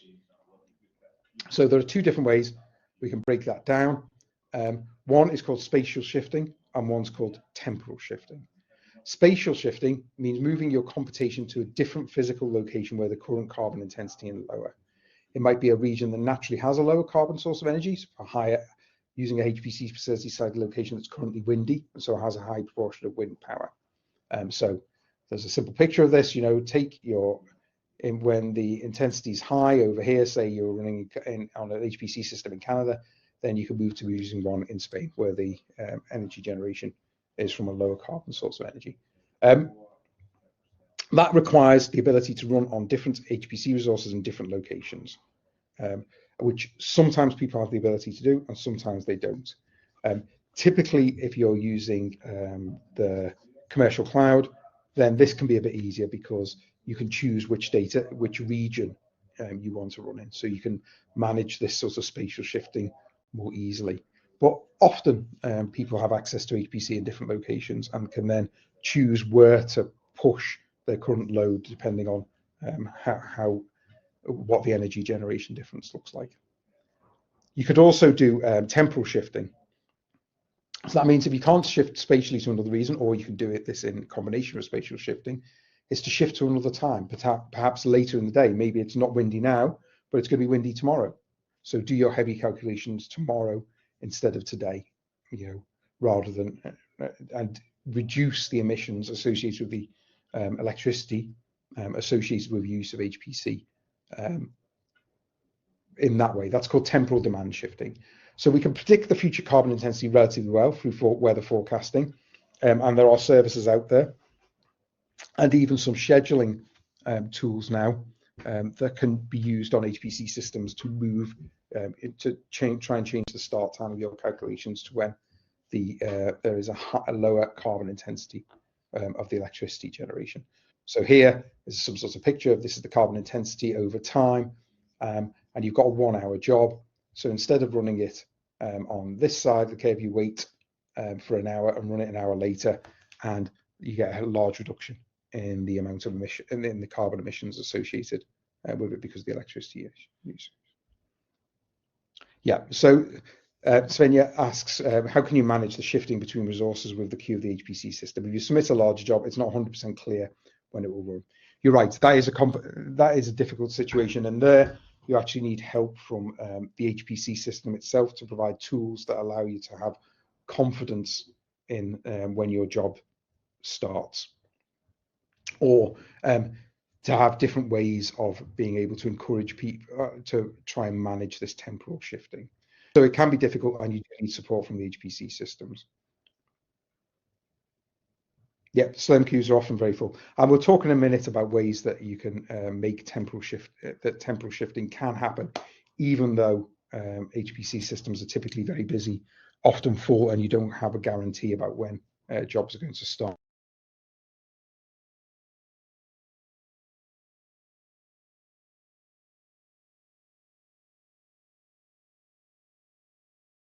And how long your typical wait time is. You can look in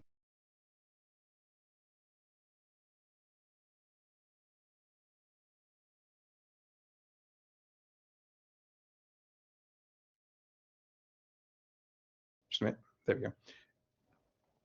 This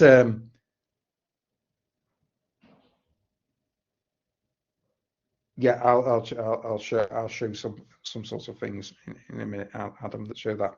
So this very fine-grained temporal shifting of an hour is difficult in HPC systems, but often you can choose which day to run on if the queues are short. If the queues are short enough, it depends a bit on the HPC system. But typically on ARCHER2 for smaller jobs, things start within either straight away or within a few hours. So if you know today is not windy and the carbon intensity is high in South Scotland, and tomorrow it'll be lower, then you can try and plan your work in that sort of gross way to be able to do temporal shifting at a sort of more coarse-grained level than this 1 hour. But we'll mention some tools in a minute. So one place you can look in the UK for this sort of information is this Carbon Intensity Org UK website, which does show, and it has an API which can be used by tools to predict what the carbon intensity is for days in the future. So Milan's asking, if HPC servers are fully utilized the collective, does individual temporal shifting make a difference? The answer is yes, it can, because unless the load on the system is extremely homogeneous, very, very similar all the time, then different types of workloads have different power draw. So one way you could think of doing this is, if for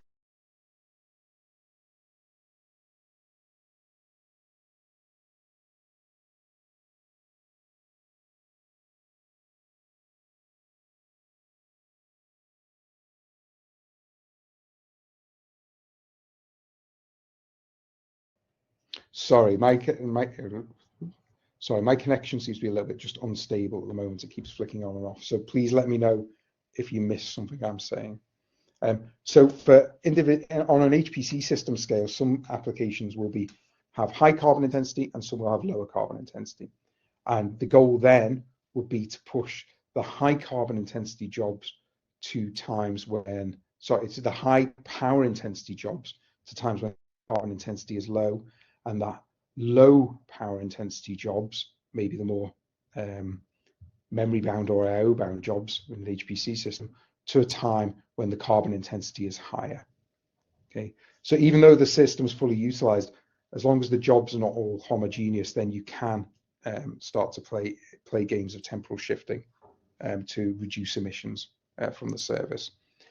Though often, unless the users have an understanding of how power intensive the different types of jobs they are running, then you could potentially provide different queues to allow that sort of thing, or different ways of doing things. Then often it'll be down to the service operators. So right at the start of this course, I said, that everybody, it's both users and service operators and people who procure services, all have a collective responsibility for reducing the emissions. Now, in some cases, those choices are weighted towards users, and in some cases, those choices are weighted towards some of the operators and people who procure the systems. I think this is one of those cases more where it's weighted toward the people who operate the system to provide facilities that allow either the system itself to perform this sort of temporal shifting to reduce emissions, or provide facilities and educate the users on how to use them that would enable this sort of temporal shifting. So I think you're right what you're saying here. For individual users, it can be very difficult to do temporal shifting in a useful way. So it does need really a lot of input from the service operators to make this sort of things happen. And you can see this here. Some of the technology companies, Google, some of the cloud companies provide tools that have done this on the public cloud to enable this sort of temporal and even spatial shifting, because they have data centers in different locations to make this happen. And I think, particularly around HPC, I think we're much more in the infancy of this sort of thing. Like I said, I'll try and point to some things. Either I'll post them, if I don't have the links already in the material, I'll post them in the chat over the lunch break or something like that. So I can point you to some things from that. And finally, you can end up with demand shaping, which is just an extension of this demand shifting. So that means that you change how your application behaves depending on what the carbon intensity looks like. So if your application or HPC system, I'm talking in terms of software application, but actually you could do the same thing on an HPC system level. So maybe that's an easier explanation to our HPC system level. So maybe your HPC have variables, okay, that could be linked to emissions. So when the power intensity, when the carbon intensity is low, you can increase the power cap on the system to allow it to use more electricity and more energy for the same amount of carbon emissions. And then when the carbon intensity goes high, then you reduce the power cap on the system as a whole, and it can, you can manage the emissions in that way.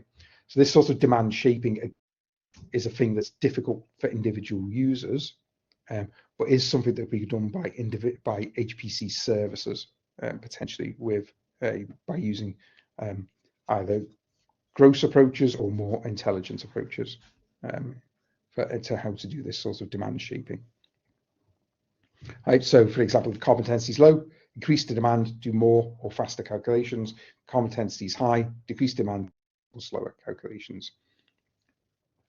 Demand shaping, it's all about the supply of carbon. When the carbon cost of running your simulation model becomes high, you shape the demand to match the supply of carbon.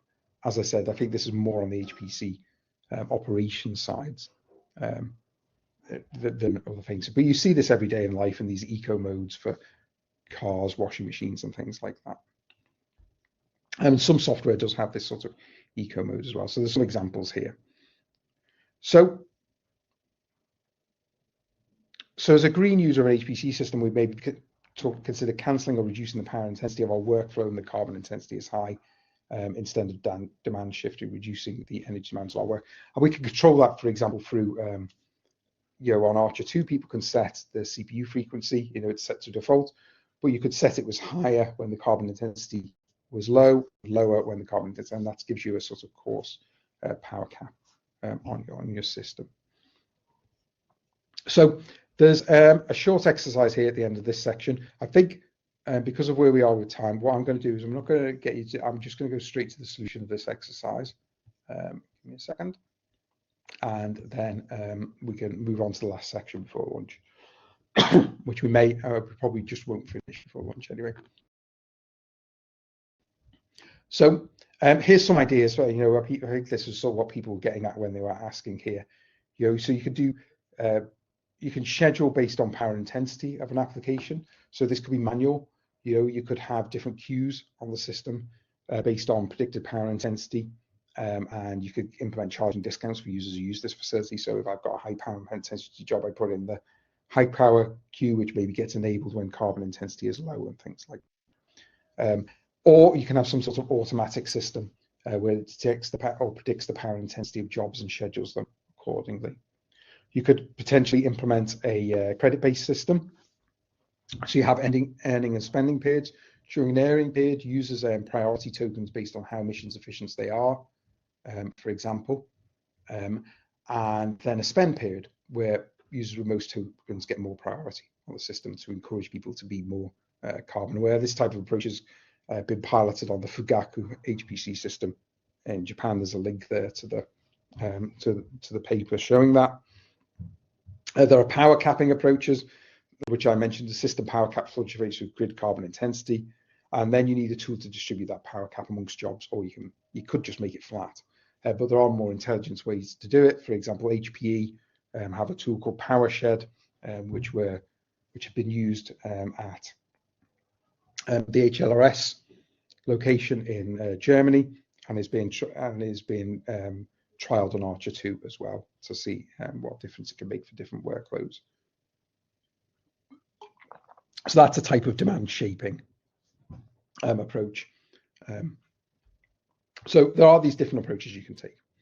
So I think one of the critical things is understanding that carbon intensity varies based on location and time, and that HPC use can be shaped or changed to take advantage of this to reduce emissions. But as we've sort of said, a lot of this needs, key part of this is for the service operators to be able to find the tools and set up to enable users to be able to do this on the system. So the final principle I want to cover is what's called hardware efficiency. Sorry, I meant to stop there because people had a lot of questions. Does anybody have any more questions on that carbon awareness section before I move on?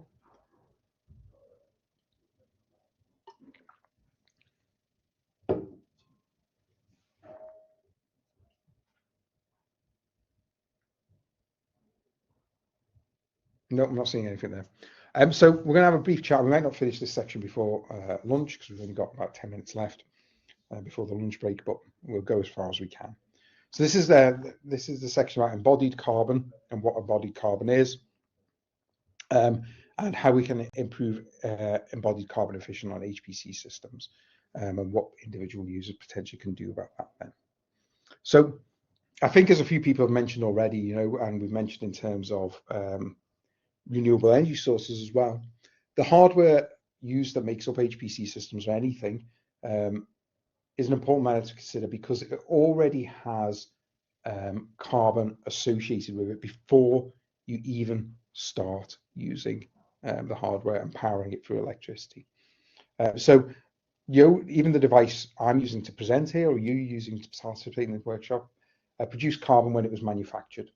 And once it reaches the end of its life, disposing of it may release more. This embodied carbon, sometimes also called embedded carbon, is the amount of carbon emissions from the creation and disposal of the device. And when you calculate the total emissions for an HPC services, both the emissions associated with running the system, which is what we've been talking about up to now, particularly in terms of the energy, the electricity that powers the system, but you've also got to take into account of this embodied carbon as well. So here's a sort of short graph that shows a sort of balance between the embodied carbon and the operational carbon for some different pieces of IT hardware, essentially.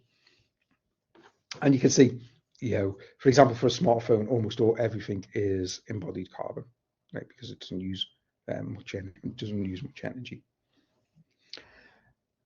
And it varies significantly between different hardware. For some devices, the carbon emitted during manufacture is much higher than the emitted during usage. And sometimes the embodied carbon then can be much higher than the carbon cost of the electricity powering it. And how do we account for this embodied carbon then in our calculations of our use of HPC? And we use what's called amortization, which people are probably familiar with through amortization of costs, or at least monetary costs. So suppose it took 4,000 kilos of CO2e to build an HPC system. We expect it to last for 4 years. The amortization approach means that we say the HPC system emits around 1,000 kilograms CO2e per year. Sorry, the subscript of the E is in the wrong place on that unit. CO2e per year. Okay, so you get what you end up with when you're looking at embodied carbon is a rate. Actually, for HPC systems, rather than years, we typically amortize the embodied emissions over the total amount of resource available in the HPC system over its lifetime, right? So usually people are given access to HPC systems and given resources in like node hours or core hours or GPU hours or something like that. So we use that resource count to generate our amortization costs for the embodied carbon, so we can end up with a rate in emissions in something like kilograms CO2e per GPU hour or per node hour or per core hour. And what that means is that for any use of an HPC system, say my job or my project used X core hours, then I can calculate the embodied emissions associated with that project or job, because I know my rate of embodied carbon per amount of resource. Okay, so then the calculation becomes easy.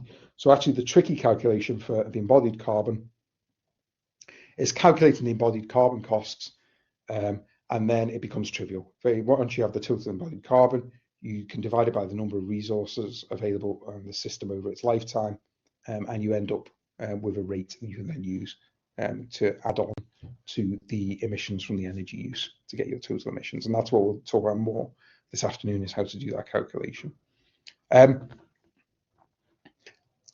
So if we take the embodied carbon into account, it's clear that by the time we come to install our HPC system, it's already emitted a good deal of carbon. And then HPC systems and computers generally have a limited lifespan, which means they'll need to be replaced. And then hardware consumption becomes the proxy for carbon. And since our goal is to be carbon efficient, we also must be hardware carbon efficient. And that leads to two main approaches for improving the hardware carbon efficiency, essentially the efficiency of our use of embodied carbon. One is obvious. If we extend the lifespan of the hardware, that reduces the carbon emission rate per unit resource due to the amortization calculation, which is computed over the lifetime of the service of the hardware we're using. And the other way is to increase the utilization and performance of the hardware, so we get more out of the hardware per unit of resource. So we get more research per core hour, or more nanoseconds simulated per GPU hour, or something like that. So there's a picture here, expand the lifetime of carbon, right? So if for the previous example we had 4,000 kilograms CO2 for the whole system, instead of running it for 4 years, running it for 5 years, then the rate reduces to 800 kilograms CO2 per year. Okay, so extending the lifetime of an HPC system is a simple way to make it more carbon efficient, particularly with respect to the embodied carbon emissions. Now, of course, it may be less energy efficient than new technologies that are coming along. So there is some sort of balance you have to consider about when you replace HPC systems, and you need to do some modeling of emissions to be able to understand what the right way to do that is. We can also increase utilization and performance potentially. So at a service level, this corresponds to maximizing the usage of the service. It's better to have 100% utilization than 20% utilization because of the cost of the embodied carbon. Okay, so the closer you are to 100% utilized, the more carbon efficient you're being in terms of embodied carbon on a system level. For individual users and groups on an HPC system, improving the carbon efficiency with respect to the embodied carbon is typically associated with increasing the performance of your use of the system, so you get more output per unit of time. That may lead to higher power draw and higher electricity use.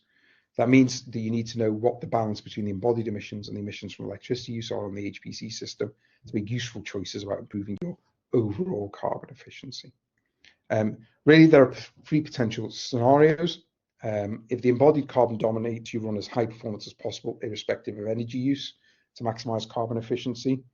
If the carbon use from electricity use dominates, you run in as energy efficient manner as possible, or a carbon or do demand shaping and all this sort of stuff really matters. And if they're evenly balanced, you need to do a balance between performance and energy efficiency to maximize the carbon efficiency. We're going to look at specific examples of this balance later in the workshop to allow you to look at things. So actually, that's the end of that section a bit. I'll just finish this last point and then we can stop for lunch. So carbon efficiency is really complex. So that means that flexibility is the key. So that means having one of the key aspects of being able to use HPC in a carbon efficient manner is for your workflow, if you're an individual user, to have the flexibility to run on different system types in an efficient manner, right? And that's harder. That's much easier said than done. Can you make use of lots of different HPC types in different locations at different times that might have different levels of embodied carbon, make different choices at different times in the project and things like that? This flexibility is actually key to being able to move and optimize your carbon emissions. I did mention that improving the performance matters. That's not always just improving the performance of the application. It can be improving your sampling methods as well, if you're doing parameter sweeps and things like that. We'll talk about that more this afternoon, just to presage that. So embodied carbon is the amount of carbon emitted during the creation and disposal of an HPC system. And generally needs to be considered because you need to understand whether the carbon from electricity generation or the carbon from the embodied carbon dominates for this HPC system you're using or for your use of the HPC system. The two ways of improving carbon efficiency associated with the embodied carbon are extending the lifetime of the HPC system and improving the amount you get per unit of resource while you're running on the HPC system. It's actually the most straightforward. It's much more straightforward than optimizing the carbon efficiency of energy use, where there are lots of different options for doing things. Okay, so I'm happy to take any questions. We're going to stop for lunch, and we'll come back at 1:30. So that gives you just over 45 minutes. As for the other break, I will stick around at the start in case anybody has any questions they want to ask me over the break. I will also try and look out some links to other tools than the ones that were mentioned above around scheduling for carbon efficient running on HPC systems. I can think of at least one.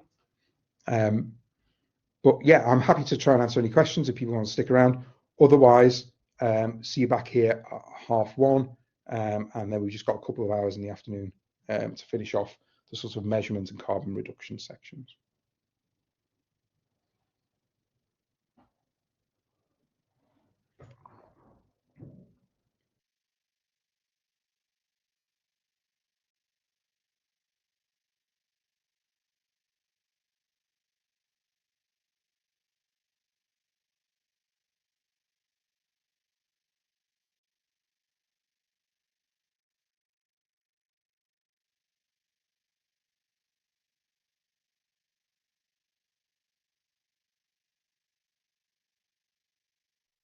Okay, we've just about got everyone, I think. So what I'll do is I'll just get started and see people hanging about, and people can catch up as they come in. Let me stop this poll.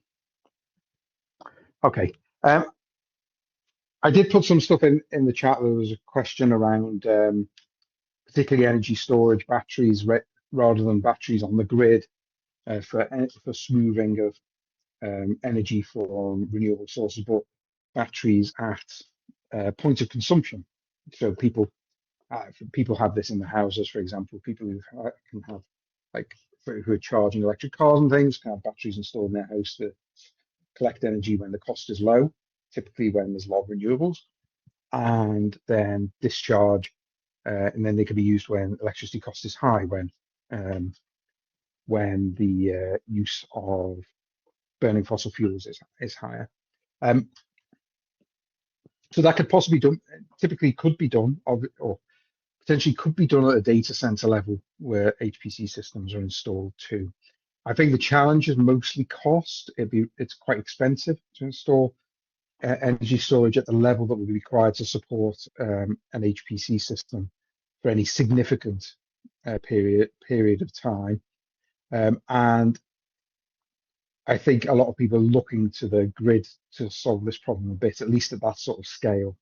We're having energy storage built into the grid to smooth and store renewable energy for periods of time to, to improve the greenness of the wider grid will hopefully be the solution here. I think there's definitely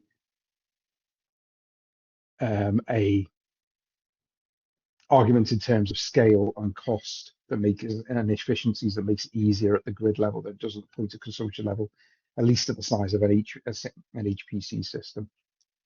And the only other thing that I probably need to point out is that energy storage here, while batteries were mentioned in the question, and that's typically what they used at homes for point of consumption energy storage, it doesn't need to mean actual chemical batteries and chemical energy storage. It can be physical, so you can spin flywheels, and people have flywheels mounted underground and things like that made of concrete to store energy, and also gravity-based arrays. I guess they're still called batteries because they're an array, but essentially you can raise weights when use the spare energy to raise weights, and then drop them to gain the energy back when you need it.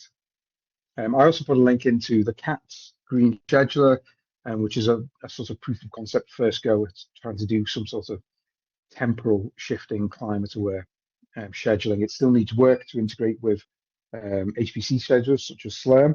And as we mentioned in that section on carbon awareness, typically it's difficult for users to do this in HPC because it's hard to guarantee start times in any real way. So other than at a gross level, doing something very fine grained is difficult. I think fundamentally, as I mentioned before, that level of that support for temporal shifting, demand shaping really needs to be implemented at an operational level and by the service operators and people who procure HPC systems rather than the individual users themselves, who would then use the facility as provided.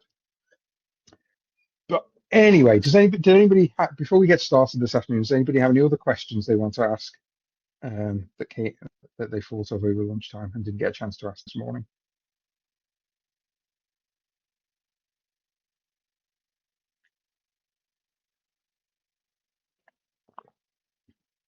No? Okay. I will move on to measurement then. So there's only really two sections this afternoon, both about measurements and reducing carbon. They're a bit longer and more involved. So in the measurement, we're going to talk about the GHG, the Greenhouse Gas Protocol, which is somebody mentioned this morning, scope 1, 2, and 3. That's where this terminology comes from. It's useful terminology to understand because people often talk about scope 1, 2, and 3 emissions when they talk about environmental sustainability. And then how can we use that this defined framework to estimate emissions from by use or by provision of HPC? So let's get on with that. And if I get my mouse in the right place, I will actually be able to scroll. So the Greenhouse Gas Protocol is a framework that's probably the most commonly used framework around the world, used by organizations to measure their total carbon emissions. The reason people use the Greenhouse Gas Protocol is because if you have an agreed way of measuring your emissions, then you can start comparing emissions between different sources, between different organizations, and we can all agree, with the common methodology that these reductions actually are understood and can be compared in a useful way. It provides the basis of emissions reporting for most countries, including the UK. So it allows us to compare this use of emissions from HPC systems to other sorts of emissions in a quantitative way. So it means that I can compare my HPC emissions to emissions from lab work or to emissions from travel to conferences and things like this, and be confident that people are using the same framework to report them. And the GHG protocol divides emissions into 3 scopes. Scope 1, which are called direct emissions. They're from operations owned or controlled by the reporting organization. So that's if you generate your own electricity or consume combust fuel yourselves, or you run a fleet of vehicles and things like that. So typically this is not included. is not usually useful for HPC systems. It would count if the organization was powering the HPC system with their own power plants or something similar. I mean, you can imagine that, in the case of, say, ARCHER2, which is operated by, at least partially, by the University of Edinburgh, then there would be some things from, say, vehicles that are used to support delivery of the service, say, a security team who patrol the secure sites and the data centers and things like that. But typically, they're not generally talked about with regards to HPC emissions because they would be small. Okay. And it's almost hard to separate. It is quite difficult to separate those out from the wider operation of the wider organisation, in this case, the University of Edinburgh. Scope 2 are indirect emissions related to emission generation purchased energy. So Scope 2 emissions are the emissions that come from the use of grid electricity, essentially. So all the stuff we talked about energy efficiency and carbon awareness and carbon intensity, they're Scope 2 emissions, at least in the sense that we're talking about them here. Scope 3 emissions are the indirect emissions from all the other activities you're engaged in. They're typically split into two further categories, the upstream emissions and the downstream emissions. Upstream is emissions from an organization's supply chain. So this is what we would have described this morning when we were talking about embodied emissions. That would be upstream Scope 3 emissions, would correspond to the embodied emissions from the service. And downstream Scope 3 emissions are emissions resulting from the use of a product. For example, the electricity a customer may consume when using the product, or waste output from the product. So typically, downstream Scope 3 emissions are not usually considered for HPC systems. The upstream Scope 3 does include the recycling and reuse and disposal. Even downstream emissions, where it talks about waste output from the product, it's like if you have something that produces greenhouse gases as an exhaust, something like that. Scope 3 are sometimes referred to as value chain emissions, and are often the most significant source of emissions and most complex to calculate for most organizations. And using the approach of greenhouse gas, the GHG protocol, it's possible to sum up all the emissions from every organization and reach a global total, and also compare between different sensors. So I think I've sort of already given away the answer to this one a bit, so I won't make you do this exercise. Sorry. So we've spoken about emissions from the two different sources of basically emissions from the electricity and embodied emissions from the hardware. And given the scope, it says what scope they fall in. Well, I already told you that, which was obviously a mistake, because I haven't, it's the first time teaching it. The emissions from the electricity are classified as Scope 2, and the embodied emissions are upstream Scope 3 emissions. Okay, it depends. So one of the interesting things here is the electricity could be classified as either Scope 2 emissions or downstream Scope 3, and that depends on what viewpoint you're viewing it from. So if I was the person who sold the HPC hardware, so in this case, in ARCHER2's case, the hardware is provided by HPE. In their case, they have the Scope 3, upstream Scope 3 emissions, which are all the emissions associated with the manufacture and disposal and transport and all that sort of stuff of the system. And then the electricity use will be considered as downstream Scope 3 for them. Okay, but because we're approaching this more not from the perspective of a vendor who sells HPC systems, more from either users or operators or people who procure HPC systems, then typically the electricity emissions would form Scope 2. And it does depend, so there are reporting frameworks here. So you might wonder what happens about double counting and things like that. I mean, the way it typically works is that an organization that both produces and uses electricity will be able to manage that within themselves. And people like HPE, for example, who are the system vendors, don't report their own emissions up as they see fit throughout through their framework, but emissions reported from public sector don't include the electricity paid for by the public sector. Okay, so they don't overlap in that way, and don't end up both being reported in some sort of formal way, because only the public body emissions are really reported in a formal way through governments and things like that. So how would you go about, sorry, excuse me, within the greenhouse gas frame, within the GHG protocol, how do you calculate your HPC emissions? Well, I think we've seen some of this already, right? I think this should be familiar because we covered it this morning. So your scope 2 emissions, your operational emissions, is going to depend on the energy consumed and the carbon intensity. In this equation here, which is HPC emissions, that's the energy consumed times the location-based carbon intensity. And then you'll add on the embodied emissions, okay, which we saw earlier, which is typically amortized over the lifetime of the service and give you a rate, which you can, based on your resource use, add back in to compute your total emissions. So this formula works at many different levels, right? So you could calculate this per job, so the emissions associated with the job. You could calculate this on a per project over, say, for 6 months of project use of HPC. You can calculate the emissions from that, or you could use it for the full lifetime of an HPC service. One thing I do want to say, and we'll talk about a bit more about why and what this means later on. It's always tempting to only include the use of HPC that produce useful output in our emissions calculations. So, the jobs that were successful, not the jobs that were failed, not the jobs that gave junk output, and that sort of stuff.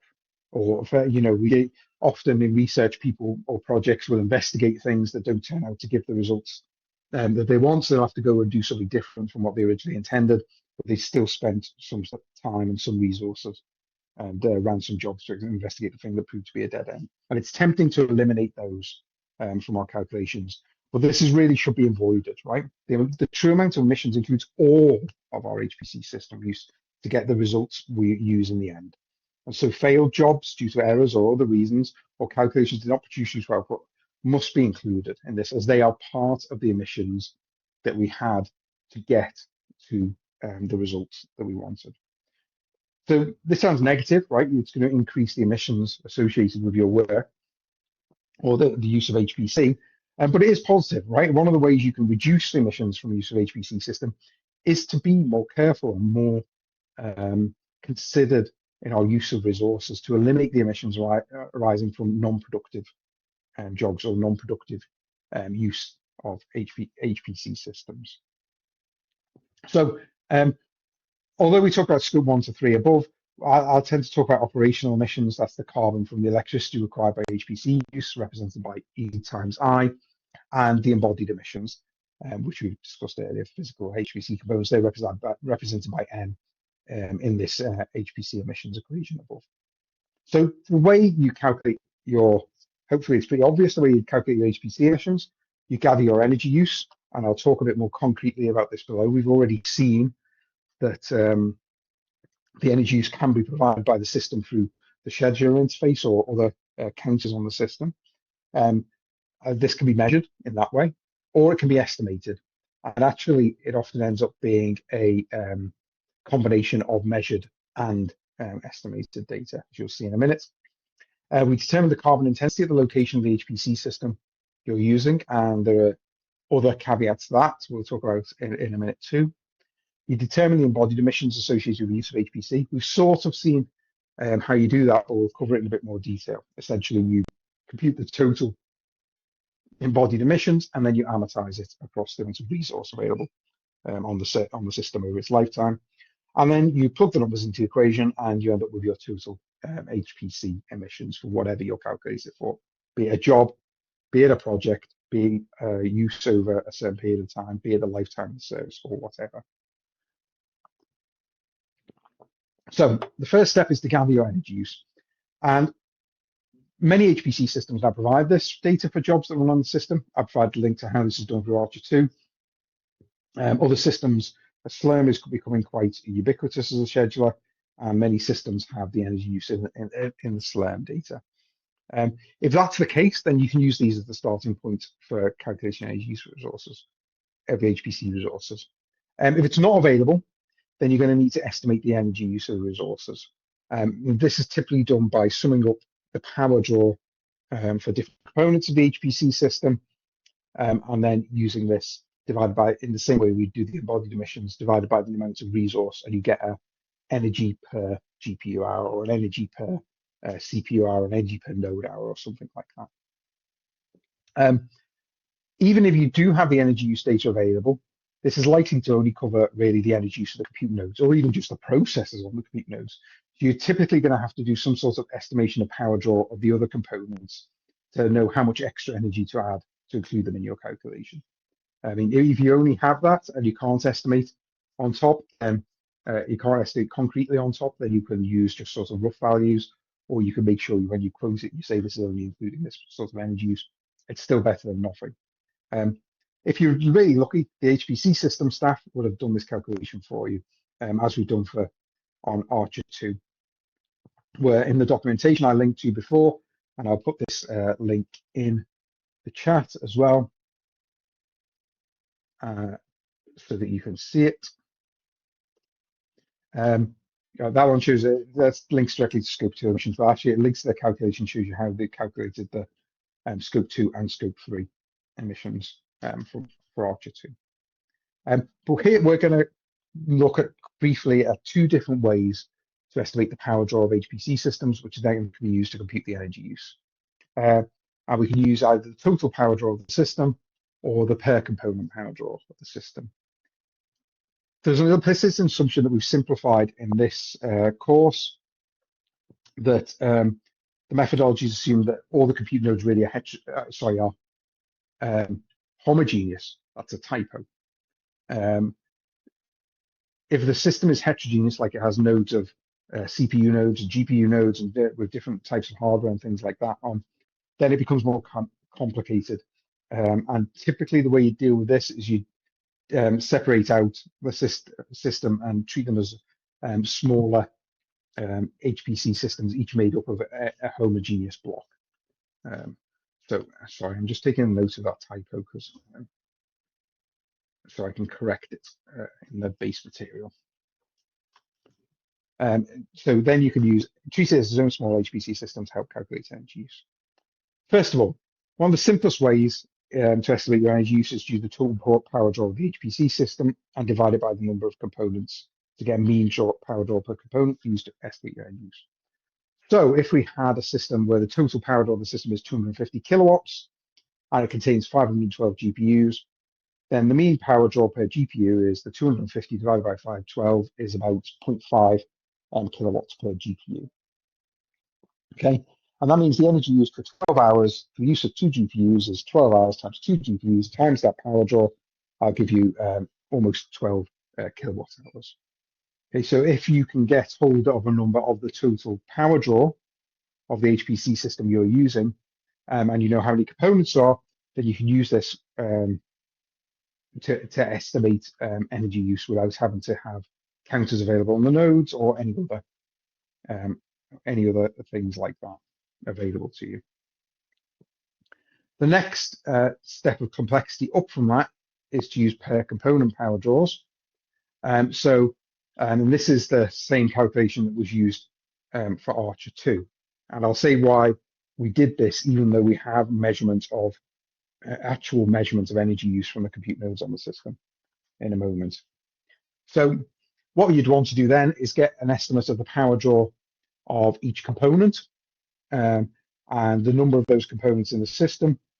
And then you can multiply and add and get to the total power draw for the system.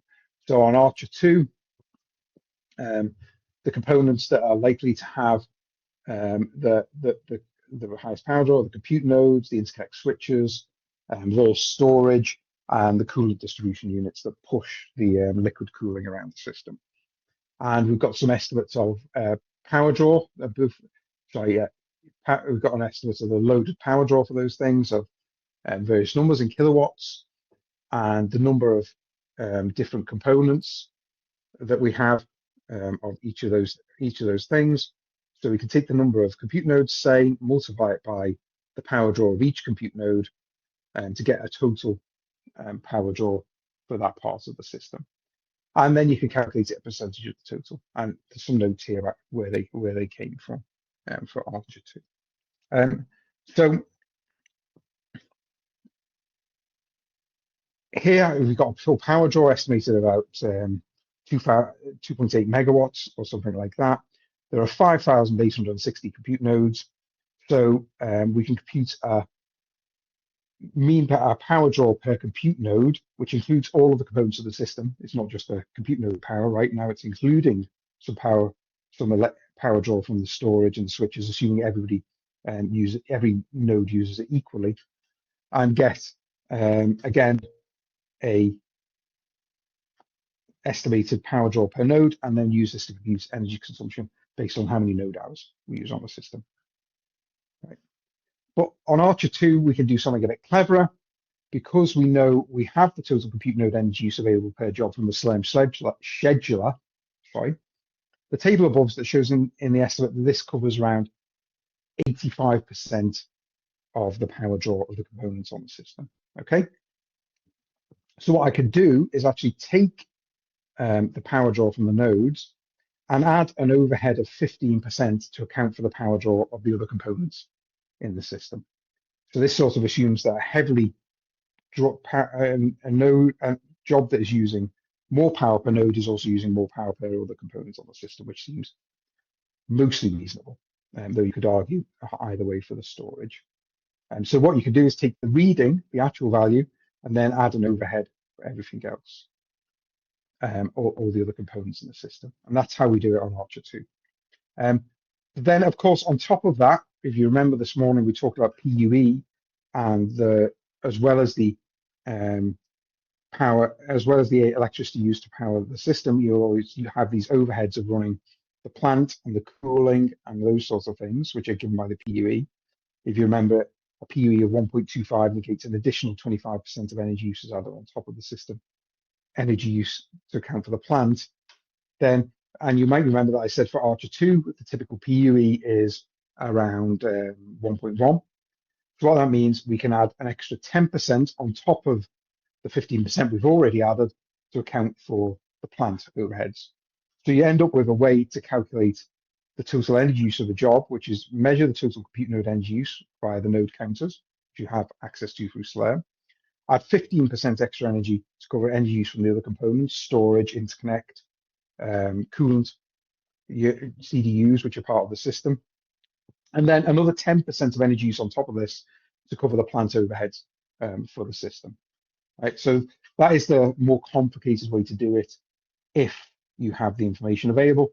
But if you don't have all this information available and you don't have access to counters, you can just use the total power draw and include overheads in that, plant overheads in that if you want, or add them on afterwards. Or you can, if you can't measure it, but you can get these per components estimates, you can do the same trick. You can get a total system power draw, add it up and just divide it by the number of components to get an estimate, and allow you to calculate an estimated energy use in the system.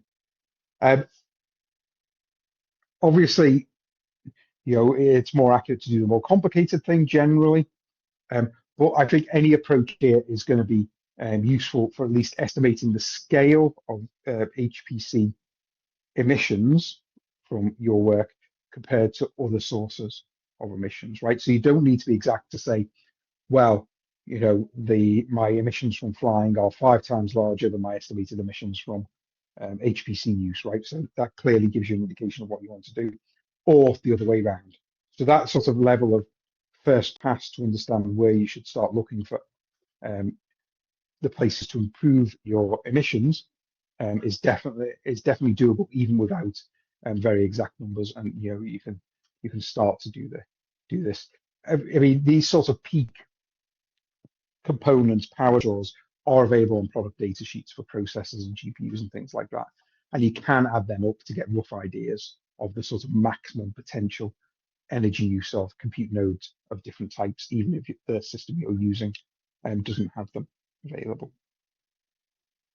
And then you've got your end use. The other components, if you remember, for the scope 2 emissions, for the operational emissions, is the carbon intensity. We did the exercise where computing different emissions for different carbon intensities. And this can be, again, you have a choice here. You can take an aggregate value over a year and just use that, which is fine for a first pass. Or you can use an instantaneous value and compute it for each job, as the carbon intensity values in time. And so what we do when we provide estimates of this for people is that every job, we use the carbon intensity value at the start of the job for South Scotland. So the carbon intensity value will vary with time, depending on when the job ran, reflecting what the actual carbon intensity value is reported by the grid via the carbon intensity API. And we've done stuff like that, but you can just use an aggregate value if you want to do a first pass without having to code in or all this sort of stuff. And they're the values for 2024, ordered by lowest to highest there. And then we need to, so we've got an energy use value, we've got a carbon intensity value of some sort, and we multiply them together to get our operational emissions or scope 2 emissions in the GHG protocol. The next steps to determine the embodied emissions, and we saw how to do this in the past. And remember that we're only considering the upstream scope 3 emissions here. The emissions from the electric use are already captured in our scope 2 calculation above. So this can be a bit trickier, not because the sum's harder to do, actually the process of calculating it for the energy is harder, but because it can be harder to get good numbers for the embodied emissions for different components of an HPC system. Again, you could be lucky and the HPC system you're using could have already done this for you, like in ARCHER2 when we publish the methodology we've used to calculate this. In order to be able to estimate this yourself, you need to sum up the embodied emissions of the different components. Now, typically, the things you're going to need to include are the compute for an HPC system, are the compute nodes, the interconnect switches, and the storage are going to be the big contributors. So they're going to be the best place to start. Each HPC system is different, so other components may need to be taken into account. But as a rule of thumb, you look at the HPC system, see which components there are lots of, and use that as a starting point. Things that are complex components, such as compute nodes, where they have processors and circuit boards and memory and potentially GPUs and network interface chips, or storage, where there's a spinning disk and microprocessors and moving heads, or switches, again, which have processors and lots of different circuit boards and components, are likely to have much higher embodied emissions than simpler components, things like pumps or fans or cables. So typically we also start off by ignoring things, and you'll see in a minute that we don't include cabling in the ARCHER2 emissions at the moment. We don't include things like pumps and things like that because we expect them to be quite low. We typically include only the complex components at the moment. So for example, here's how we've done it for ARCHER2. And this will look familiar from how we did the operational emissions. You have your component, you have how many of them there are, or some counter capacity, in the case of storage. Then you have estimated kilograms CO2e per unit. So for a compute node, we have almost 6,000 of them, and our high-end estimate for kilograms CO2 per unit embodied emissions is 1,100. Interconnect switches, more like 280. For spinning disk storage, typically about 20 grams CO2e per gigabyte. And for solid state storage, it's probably about 10 times, or it's roughly 10 times that. So that's 160 per gigabyte, and so on and so forth. And then you can just multiply these numbers together, the count times the emissions per unit, to get a total estimated embodied emissions for all those components in the system. Add them all together to get the total embodied emissions for the system. And you can also look at what percentages they are. And this will differ from system to system. On ARCHER2, it's the compute nodes that dominate by far, again, in the embodied emissions. Typically, there's a large amount more uncertainty in the scope 3 emission numbers than the scope 2 ones, because it can be hard to find good data. So our numbers have been taken from our final report from this carbon audit project. A data sheet for the switches, we took some estimate from a data sheet from IBM, which was the switch number we could find, and for the storage from some literature values. There's been those things out there. Particularly in our numbers, the number used for the compute node emissions is probably too high at 1,100. It may be as low as 900 kilograms CO2e per node. If we use a lower value, this changes this total embodied emissions number quite a lot, but it doesn't change the percentage weighting very much because the compute nodes are still by far the dominant component. The other thing you'll notice that's not included here in the calculation we've done for ARCHER2 is the embodied emissions associated with the data center, buildings, and the plant, and those sorts of things. If you look at the this report, this carbon audit report, IRIS-CAST, and you see they did do an evaluation of these values. And while the total embodied emissions for building a data center is quite high, often their long lifespan means the contribution is actually much lower than you think. So, for example, the ACF, much of the building's been around for 40 years. And so once you amortize the emissions of the building over that lifespan, then it comes down to a very small number, which contributes to a particular HPC system, which has quite a short lifespan within that building as well. But you can do that. And if you look at the IRIS-CAST report, you can see methodologies for how they do that and how they estimated it. And hopefully now you have, so hopefully now you have some sort of totals for most of the numbers. As we saw in a previous episode, you can take this total embodied emissions number and amortize it over the amount of resource over the lifetime of the service, and then you get a value in kilograms CO2e per GPU hour or node hour or something like that, which you can then use to plug into the equation. So your total energy use times your emissions, your total energy use minus the carbon intensity, added on the embodied emissions to get the total HPC emissions for whatever use you're computing for. This could be per job, but even if it was for a longer period of time, you might want to, as I've said before, might want to do the E times I on a per job basis, use the instantaneous carbon intensity value. But that takes a bit more coding and a bit more work to do. So where are we? So let's have a go at actually calculating this HPC-E for a theoretical example. So here is the exercise. So you're using or running, if you're an HPC service operator, a GPU-based HPC service. Particular project has used the following amount of resource over 3 months. It's used 1,100 GPU hours and about 3.5 million kilowatt hours. Okay. The total embodied emissions for the service are 6.5 million kilograms CO2e. The service lifetime 7 years. There are 1,000 compute nodes, each with 8 GPUs. Service is hosting the location with a carbon intensity of 40 grams CO2e per kilowatt hour. So your goal here is compute the scope 2 emissions for the project use. That's the E times I number. Okay, that's the E times I is the scope 2 emissions. Compute the scope 3 emissions rate in kilograms CO2e per GPU hour. And then compute the scope emissions for this project use. Finally, compute the total emissions for the project use. That's going to be the scope 2 plus the scope 3, the operational plus the embodied emissions. And do the scope 2 or scope 3 emissions dominate, or are they evenly matched? So that is 8 minutes past 2.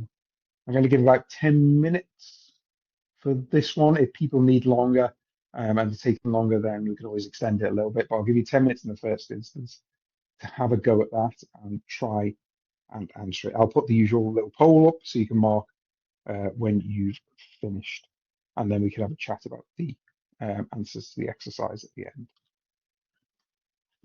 As always, if you've got any questions, anything wasn't clear, there was quite a lot in that section, and I talked quite a lot. I can tell because my voice is going a bit. So please do ask if you want me to go back over anything that you didn't quite catch, and I'm happy to go over it again, or ask any questions about things.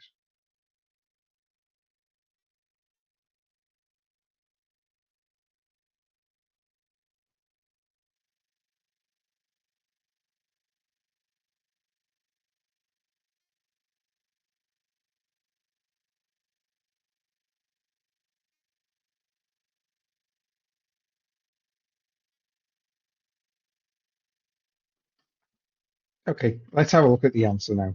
I'll get rid of the poll. And so, oops, so I get my mouse in the right bit. So hopefully hopefully you found in the end that it was really dominated by the scope 2 emissions, by the operational emissions. Essentially, the scope 2 emissions are, for the energy use, remember, are given by E times I, the energy use multiplied with the carbon intensity. And it tells you here that the energy use was this 3.542 megawatt hour number, and the carbon intensity was 40 grams CO2e. So if we take that number, the 3.5 million one, multiply it by 0.04 kilo, which is the intensity in kilograms rather than grams, we end up with 14,170 kilograms CO2e for the scope 2 emissions. Then it asks you to compute the scope 3 emissions rate in kilograms CO2e per GPU hour. So that's the total scope 3 emissions for the service divided by the number of GPU hours available over the lifetime of the service. So the total GPU hour of the lifetime of the service is 7 years, times 365 days again.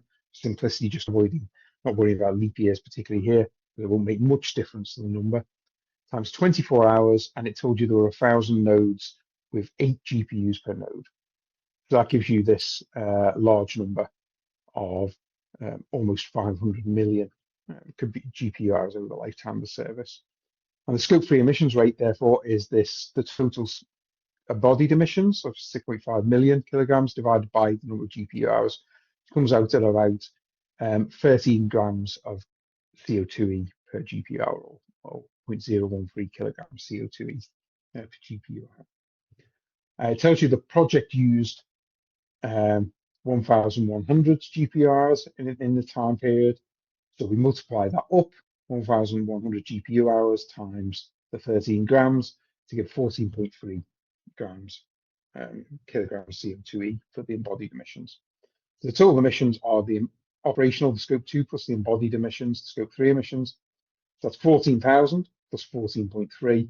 It gives just over 14,000. So hopefully here you can see that the scope 2 emissions from the electricity use heavily dominate. Why? I mean, actually, the embodied emissions have almost zero impact on the total emissions from this project's use of HPC over that time period. And as we'll see next section, and we've discussed a bit already today, that means that that has a big influence on how you go about reducing emissions from the use of HPC in such a project. In this case, focusing very much on energy efficiency rather than the hardware efficiency so much. The two could be linked. Okay. I was probably one of the longer of the episode interludes so far. Does anybody have any questions? Did it make sense? Did you, does anybody need anything clarifying there?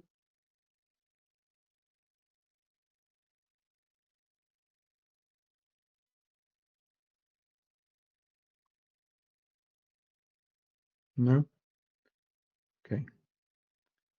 So I'm going to go, oh, sorry, no, makes sense. Cool, thank you. So I'm just going to go on to talk about something that it's sort of invented as part of this called the HPC carbon intensity, the HPC CI specification. This is heavily influenced by what's called the SCI, the software carbon intensity, which was developed by the Green Software Foundation.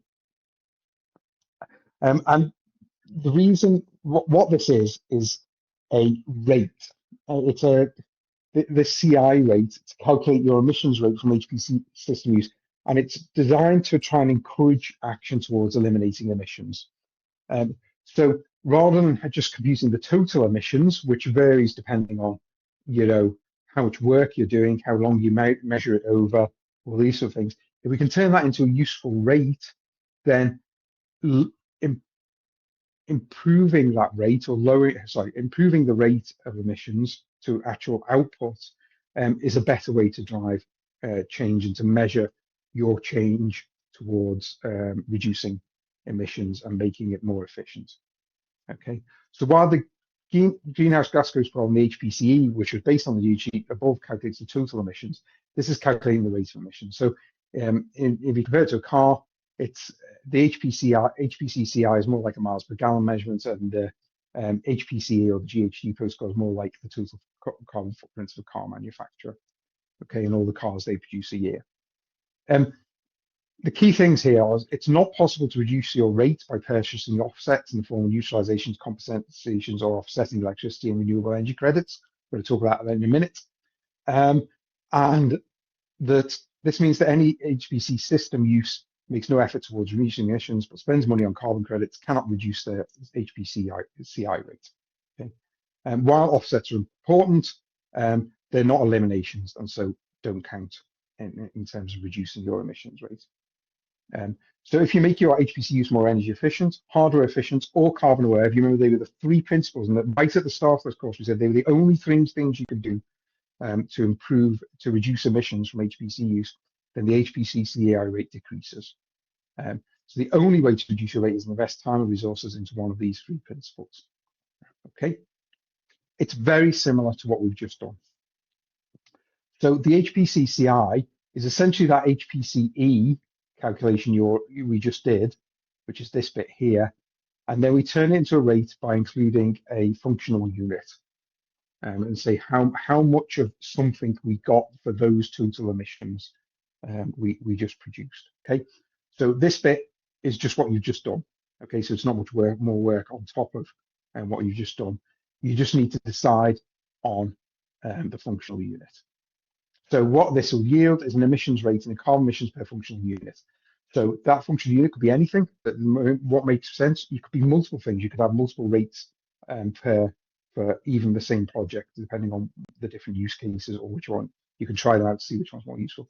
So this could be iterations in a simulation. It could be simulated time, as we've done before with the kilogram CO2 per nanosecond for the GROMACS example we had back this morning.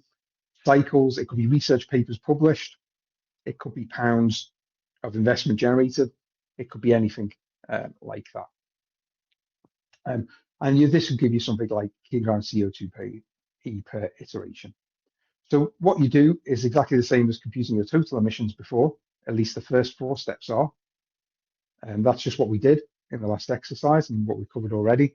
And then we select our functional units and compute the rate.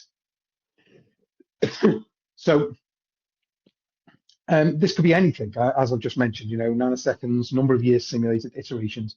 It's a metric tied to the research progress or your work progress. It could be tied to your research progress, number of compounds modeled, number of data points analyzed, number of papers published. There may be other ideas in the literature associated with your work areas, what a good choice might be.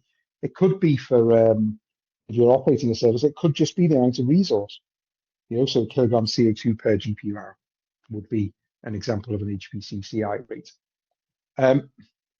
So, the concrete example given here is the one from before, number of nanoseconds simulated, and you end up with a kilogram CO2e per nanosecond.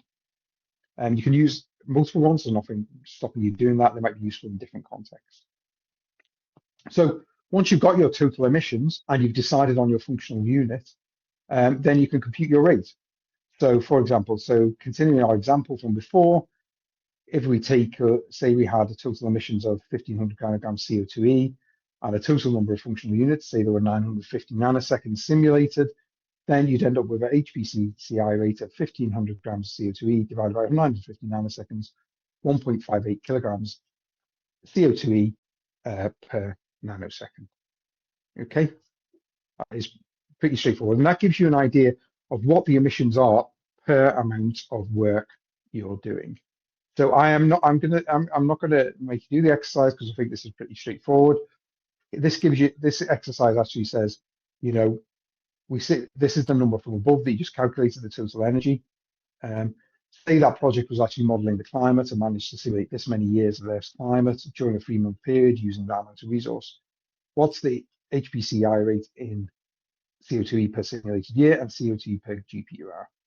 So I'm just going to show this um, so we can catch up.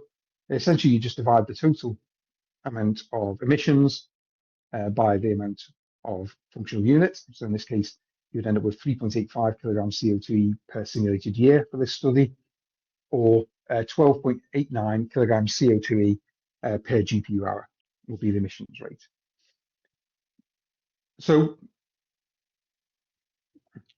we'll talk in the next section in just a minute about, how you can go about improving these CI rates.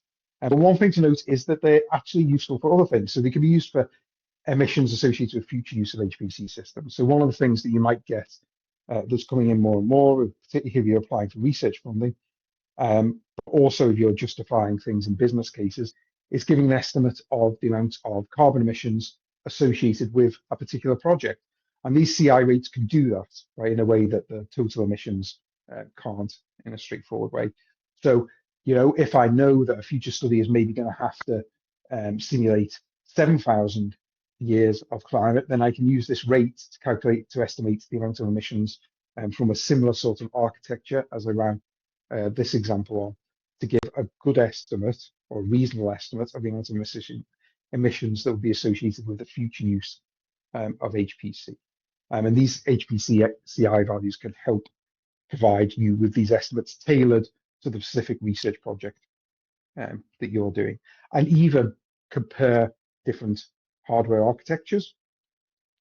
If you compute it, say you had access to HPC systems, you could compute two rates and see which one is more emissions efficient, and why, and also why it's more efficient, because you'd see where the different components came from. It is actually, for a relatively simple concept, is quite a powerful tool in terms of understanding and reducing emissions from HPC systems. So we've now, hopefully in this section, understand we can calculate, estimate our emissions in total, and then generate this intensity rate. The next section we're going to look at is how these emissions can be reduced and ideally eliminated from our use of HPC systems. So that was quite a long section. We started at the greenhouse gas protocol and showed why it exists, to allow people to compare like for like in a way in terms of emissions, and how it splits things into different scopes, and how those scopes relate to what we were talking about this morning about energy efficiency, electricity generation, and the embodied carbon from hardware, and then how you can turn the GHG protocol concepts into a concrete thing where you can calculate the total emissions from your use of HPC or your provision of HPC or whatever it is, depending on which area you're working with, and then how you can turn that into a useful metric where you can measure change, and actually has other uses as well. So what we've got next actually is quick afternoon break. That was quite a long session, so I certainly need to go and give my throat a rest for 15 minutes or so. So what we'll do is we'll take a 15-minute break. We'll come back at 14:45 to start again on the last part of the course, last part of this workshop. We're obviously aiming to, we're going to finish at 3:30 today, as per the original plan. As before, I'll stay around for 5 minutes before I go and get my cup of tea, but so people can ask questions. But yeah, I'm happy for you to ask questions, or just go and get a break and stretch your legs and stuff like that. I'll see you back here at 2:45.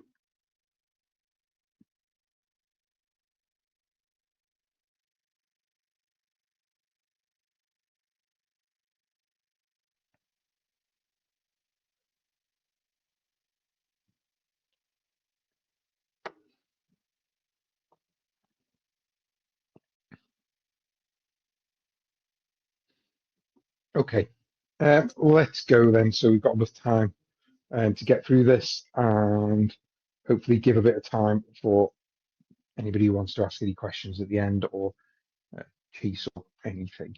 I am going to stop the little poll so I can get started on the final episode in the lesson. Okay, so finally, though we have been taught, I finally get to a section on how you might go about reducing emissions from your use of HPC systems. Um, but I think actually we've been talking about this and mentioned it at least implicitly, if not explicitly, all the way through the lesson today. So hopefully quite a few of the things we're going to talk about here are going to be familiar. But I am going to, this section does include some sort of covering of different things, different concepts that you might come across in the environmental sustain when you hear people talking about environmental sustainability, differences between net zero and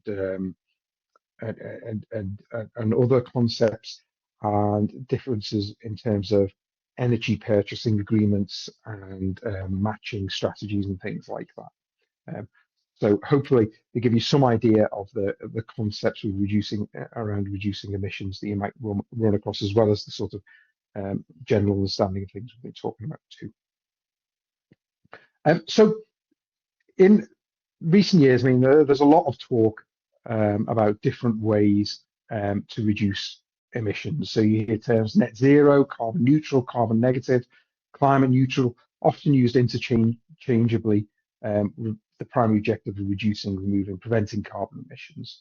And what I want to do here is at least sort of define some of those terms in a bit more concrete, so you can understand what the differences are and the trade-offs are, and then make decisions and understand. I think one of the challenges people have understanding is, which of these approaches is more worthwhile, which ones are harder, which ones are easier, why are these ones harder, why are those ones easier, and things like that.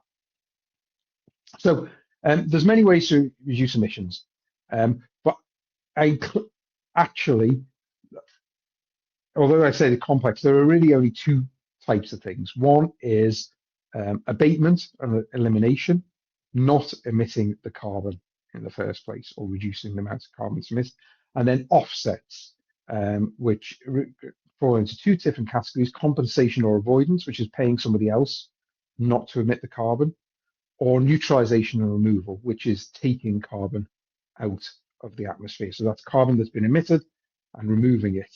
And the other two are really about not emitting carbon at all. So one's about removal, neutralization, removal, and the other one's about not emitting. The other option's about not emitting carbon, and that's either abatement elimination if you do it yourself, or compensation avoidance if you pay somebody else to do it on your behalf. Okay.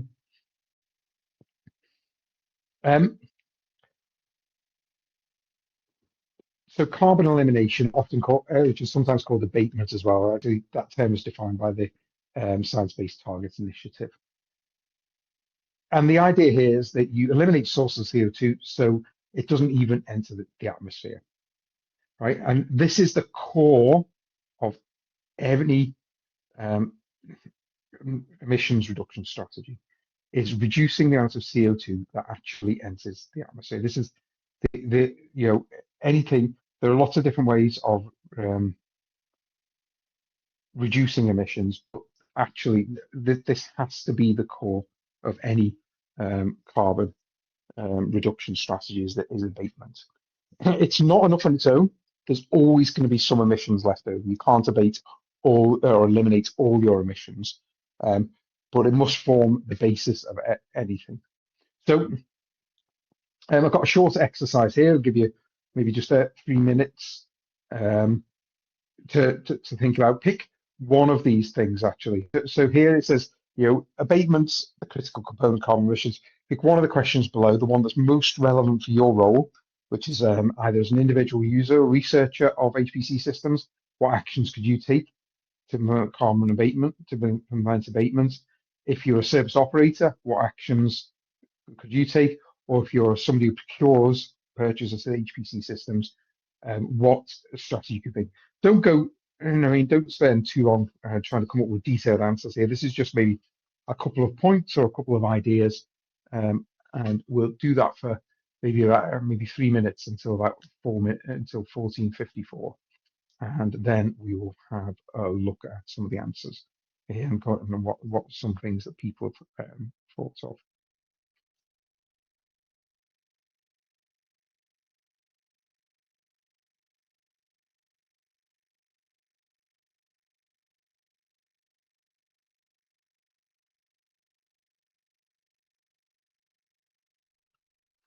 So I know it's a bit cruel making you actually do things even in the final section of the lesson.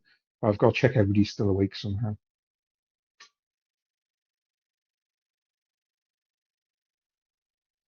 Okay. Some people have marked that they had a chance to think about this. So I'm just going to stop the poll and then we can have a bit of just a quick chat about this.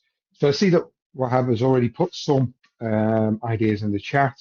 They're running jobs locally before sending the HPC system, procuring green renewable energy sources, and using liquid cooling for they're all perfectly valid ideas. We'll talk more about the green, clean, renewable energy sources and procuring them and what that looks like in a minute. That's one of the core bits of this bit of the lesson. Does anybody else have any ideas before I have a look at sort of suggestions? Yeah, don't run anything. Try and be a bit more judicious and careful in what you run on the system or archiving. Don't just store data for the sake of it. Reducing the number of idle nodes, plan carefully, maximize use of nodes, choose equipment with lower energy use. Yeah. I mean, in terms of choosing equipment with lower energy use, I think it's probably closer to equipment which has better energy efficiency for your use of the system, because you could have lower energy use, but it could take, say it was 2 times less energy per unit of time, so half the power draw, but it took 10 times as long, you'd end up using more energy and consuming more energy and producing more emissions than you would on the hotter thing. And recycling heat from cooling to warming water, yeah. So there are a few, they're definitely all good ideas. Sorry, I'm trying to show the solutions and clicking on the wrong bit here. So let me do this.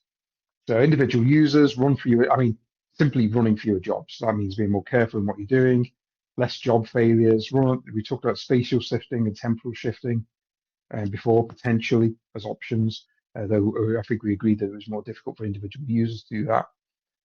Service operators, scheduler policies to eliminate emissions. So that would be demand shaping potentially, enabling people to do temporal shifting, providing tools and information size to quantify their emissions and measure reductions, training, but also, as was noted here, improving the PUE and design better data centers. People procuring stuff, purchasing the minimum amounts of hardware possible for the service, building the scoring for the procurement to include emissions in the procurement process, site HPC locations that have low carbon intensities, and running services for as long as possible as well to increase the embodied emissions efficiency.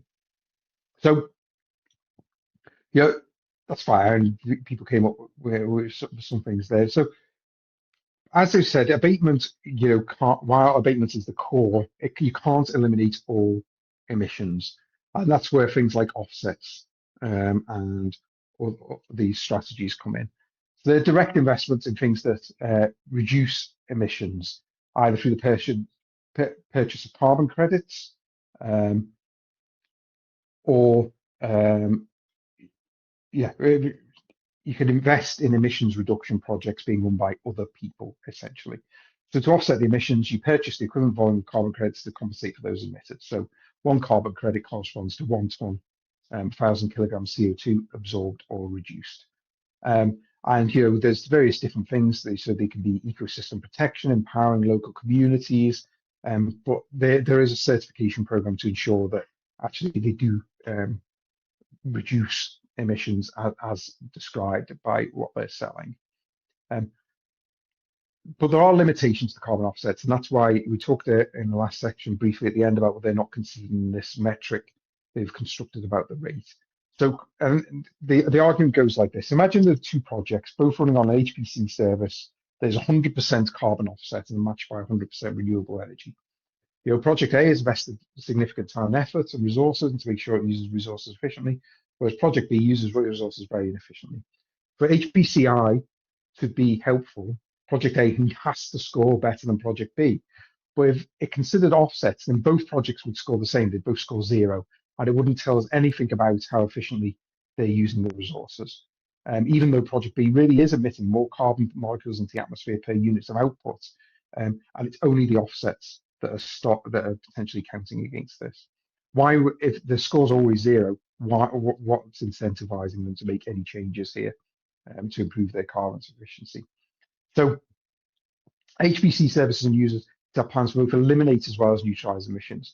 And the point of this metric a bit is to drive the elimination of emissions, which is the core of anything we need to do. Essentially, fundamentally, at some level, to reach targets, then we must eliminate, we must consume less and do less stuff, essentially. So that means using less HPC, reducing the amount of HPC we procure and provide. All of those things have to reduce as part of a strategy towards net zero and eliminating carbon emissions and avoiding catastrophic climate change. So the two types of offsets you get are compensating in carbon or carbon avoidance and neutralizing or carbon removal. Compensations that are actions from organizations, individuals take to help society or avoid or reduce emissions. Essentially investing in other organizations' abatement projects. So they can be things like conservation, community projects, waste to energy projects, essentially, funding other abatement activities. Or they can be neutralizing carbon removal. These are actions that take CO2 that's already in the atmosphere out of the atmosphere, or other carbon that's in the atmosphere out of the atmosphere. So enhancing natural carbon sinks, forest restoration, and things like that. So, but this can come with its own challenges. We've all seen the sort of monoculture forests out there, which in some sense have a neutralizing carbon removal effect, but do affect by having a negative impact on biodiversity and available farmland and potentially other negative impacts like that. There's also direct air capture, process capturing CO2 from the air and storing it permanently underground or in long-lived products like concrete. The effectiveness of these methods typically measured in deliver on what scale and what length they're delivered. And the term is durability that's used for this. So you have short-term durability, always up to 100 years, medium-term, 100 to 1,000 years, and long-term, more than 1,000 years. Things like planting trees and stuff like that are typically have a short durability, around 40 to 100 years. Engineered solution, direct air or air capture, have a real long-term durability, usually measured in millennia.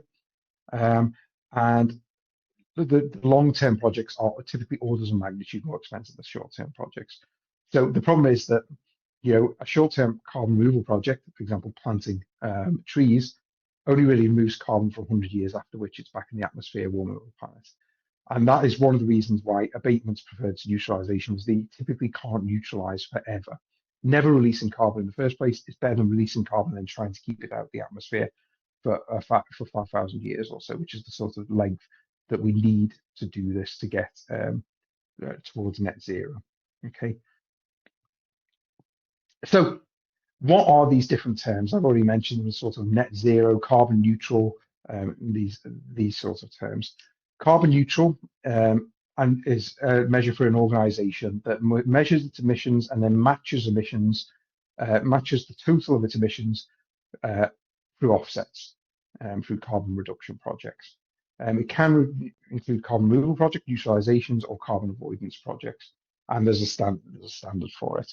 So to be carbon neutral, you must cover your direct emissions, scope 1 and 2, and then part of scope 3, typically business travel, but there's no specific requirement to include that. So it's typically up to the organization itself. And it's typically a good first step for an organization, but it's not enough, right? Because it doesn't include abatement in any way that really scales well. And that is the next step is net zero beyond carbon neutral. Net zero means reducing emissions according to the latest climate science and balancing the residual emissions through carbon removals, neutralizations. So net zero by definition requires emissions reductions in line with the 1.5 degrees C pathway that was defined by the Paris climate agreements as well. And all organizations must do this to achieve net zero by 2050, which is what's being aimed for. The critical difference between the net zero and carbon neutral is net zero focuses on abatement rather than neutralizations and compensations. A net zero target aims to eliminate the emissions, right? So the net zero is the real thing. So carbon neutral is usually a first step for organizations that want to have a positive climate impact, but net zero is really where everybody needs to be going. Everybody needs to be going to be able to meet the climate targets and to avoid the catastrophic climate change. So if everybody managed to be net zero, it means the actual amount of carbon in the atmosphere remains constant. And net zero has to cover scope 1, 2, and 3. Unlike, if you remember, the carbon neutral was limited to scope 1 and 2 and partial scope 3. So for HPC facilities, part of these strategies means educating, putting policies approach to support users to understand and action and enable them to take action to reduce their emissions and maximize the carbon efficiency of their HPC use, right? So as well as I said at the start, it's a collective responsibility across all of the HPC space. It can't be left to the people procuring HPC running systems alone. It can't be left to the users of HPC systems. So it's only by everybody working together and doing their bits that we can have any hope of achieving net zero in terms of HPC use, never mind other things or other activities through our work as well. So the HPC CI metric is specifically designed to drive the elimination of emissions. So it's designed to point towards net zero approaches. The only way to reduce the rate is to invest time and resources into actions that eliminate emissions. Okay, and so yeah, I don't think there's anything more to say. I've said that a couple of times before. In terms of power, before we get on to the final thing of different ideas for removal, organizations can set targets of 100% renewable power. They might distinguish between two different types: matched by or powered by. Powered by means you're directly connected to renewable power supply. So this would be a data center that has its own solar farm with enough enough energy coming out of the solar farm to power the HPC systems, or a hydro dam or something like that. In general, most people will live on an interconnected grid, as we've already talked about, in terms of the different types of energy that go into the grid leads to the changes in carbon intensity. But you'll still see organizations that claim that they're 100% renewable energy from the grid. Okay, and that is what's called matched by. And the way you do that is you have these renewable energy certificates, RECs. They're called different things in different countries sometimes, so you might see different terminology for these things. When a renewable power produces energy, it sells two things. The first is the electricity, it sells into the grid, and then second is the certificate that certifies that they produce 1 kilowatt hour of renewable energy. If you want to be 100% matched by renewable energy when you're on the grid, you buy enough certificates to match your energy consumption. Okay. So when organizations set 100% renewable targets, they often use these certificates to match. Not many people in the business are building their own power stations, particularly on the scale to power large HPC systems.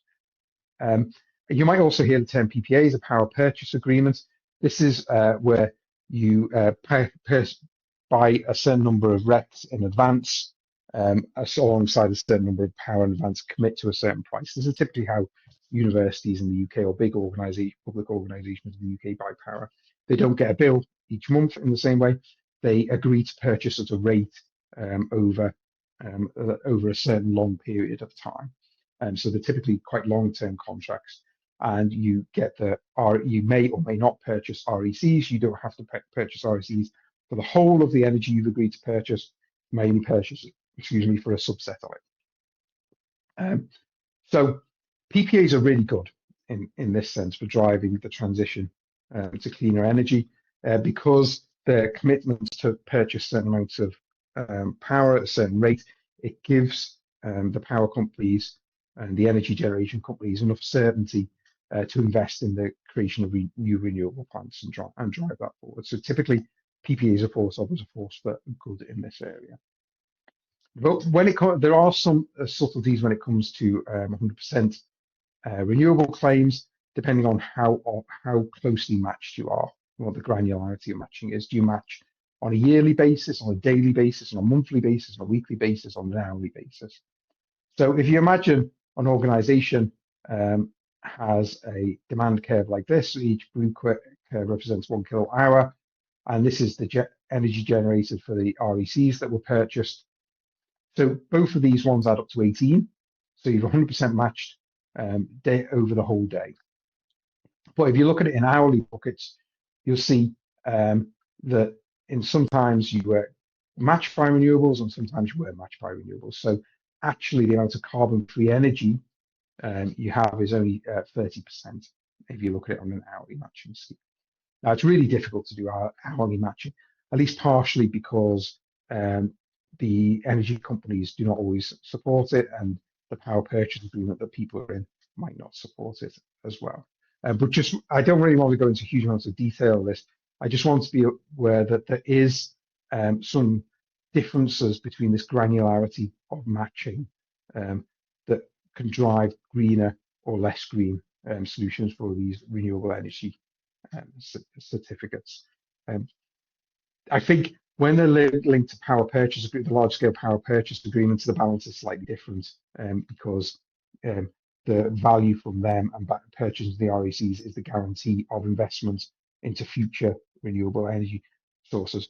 So it is quite a complex area, and you'll see people arguing in both directions in terms of whether these RECs are valuable or not, whether only RECs on the PPAs are valuable, and whether you should be hourly matching if possible, and or all these sorts of things. So it's quite a complex and controversial area.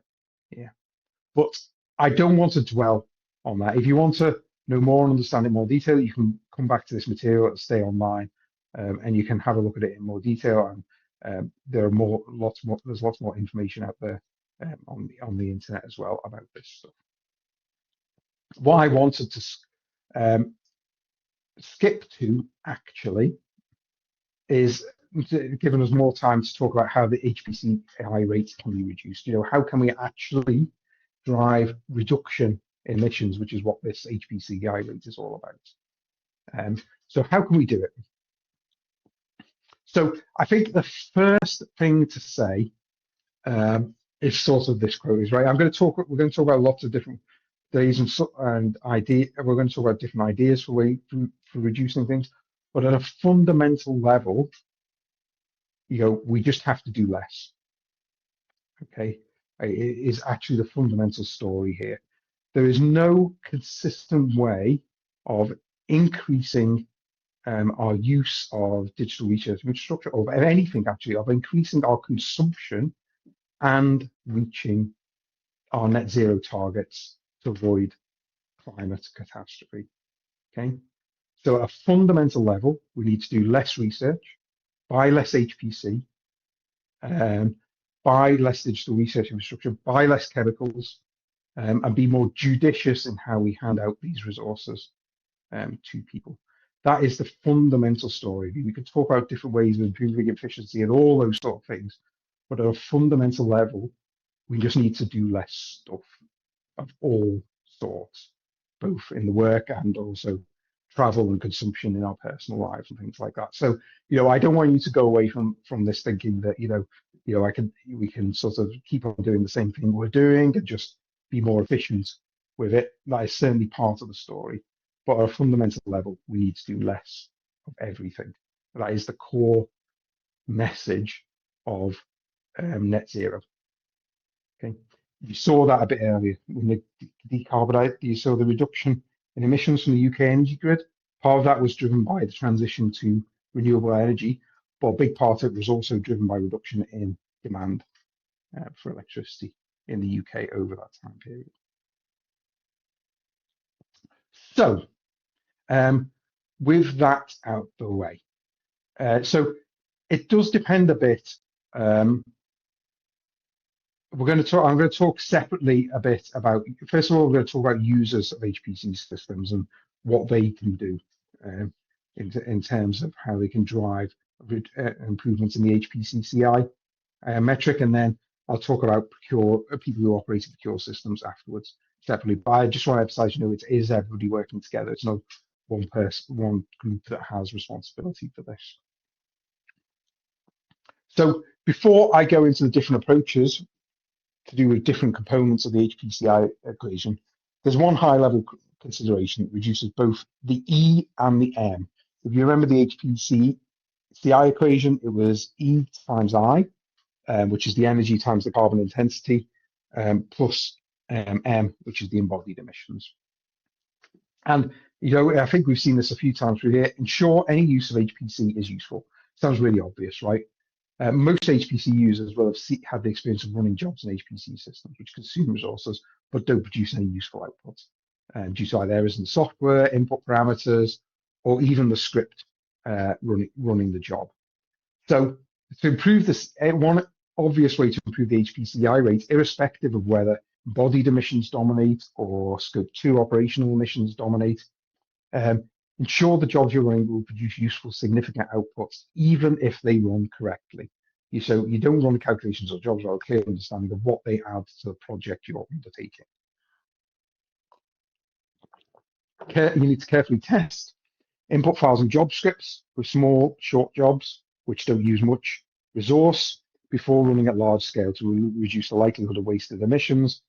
And you also should be considering you can achieve the same project goals with fewer jobs calculations. For example, if you're doing some sort of phase-based sampling or something like that, can you optimize the sampling choices? Can you do something better with a better statistical approach than regular grid or something like that, or whatever the obvious solution is when exploring parameter spaces?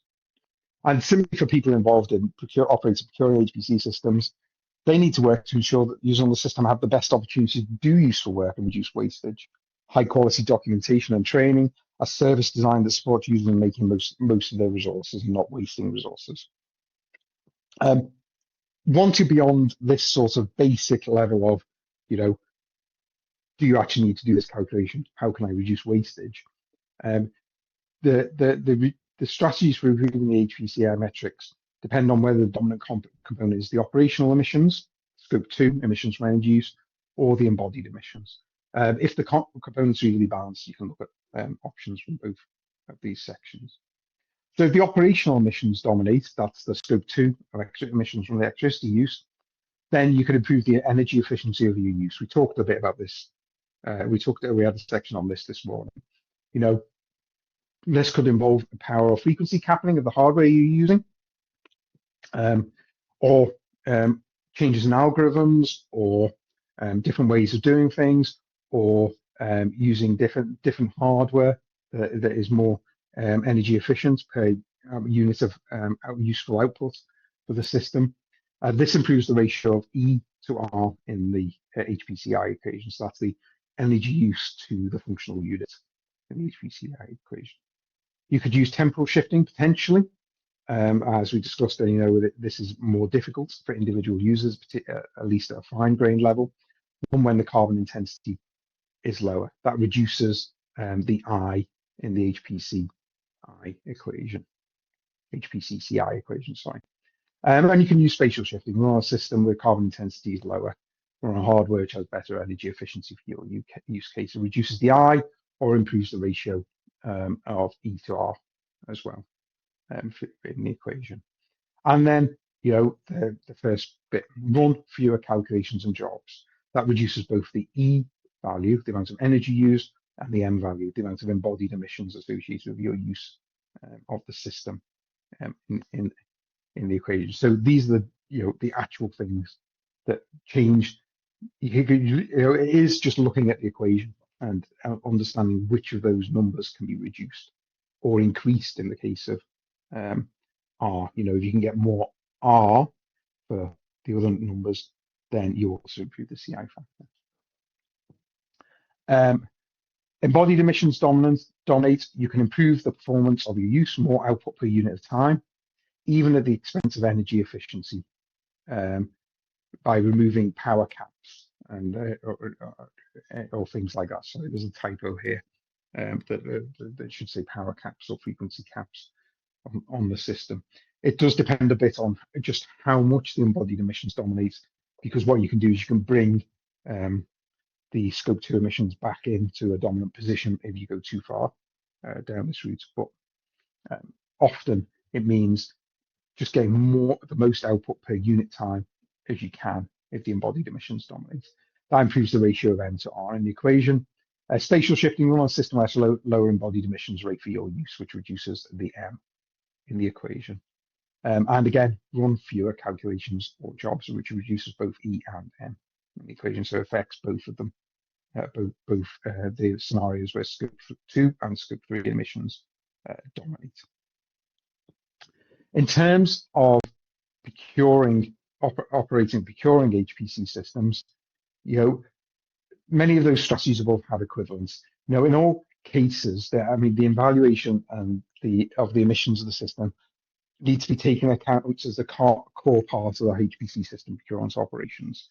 It's also critical as an operator that you make information available to users to allow them to compute these sorts of metrics and understand how they can change things and provide functionality. I think this is more difficult. I think more and more sites are providing the information and the way to allow people to compute emissions, but it's harder for it seems to be harder for sites to provide functionality to allow people to work to reduce their emissions in terms of the temporal shifting approaches we talk about. That's quite hard to fit in the existing service. So fingers are coming along here. There's the work at HRS around these power, dynamic power capping tools. There's the approach taken at Fugaku to provide incentives for people to reduce their emissions and things like that.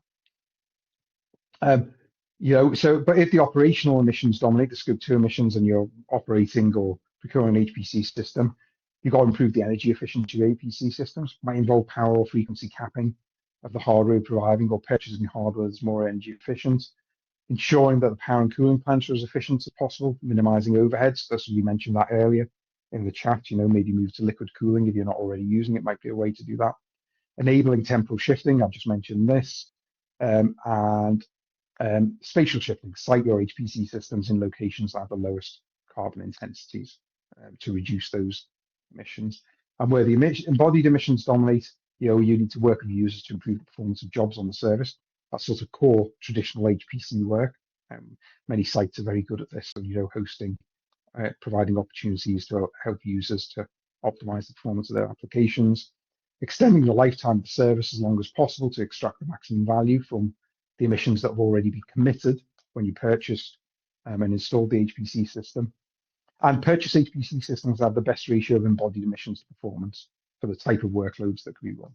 And that becomes down to procurement choices and benchmarking within procurement and ensuring that emissions are part of that benchmarking approach.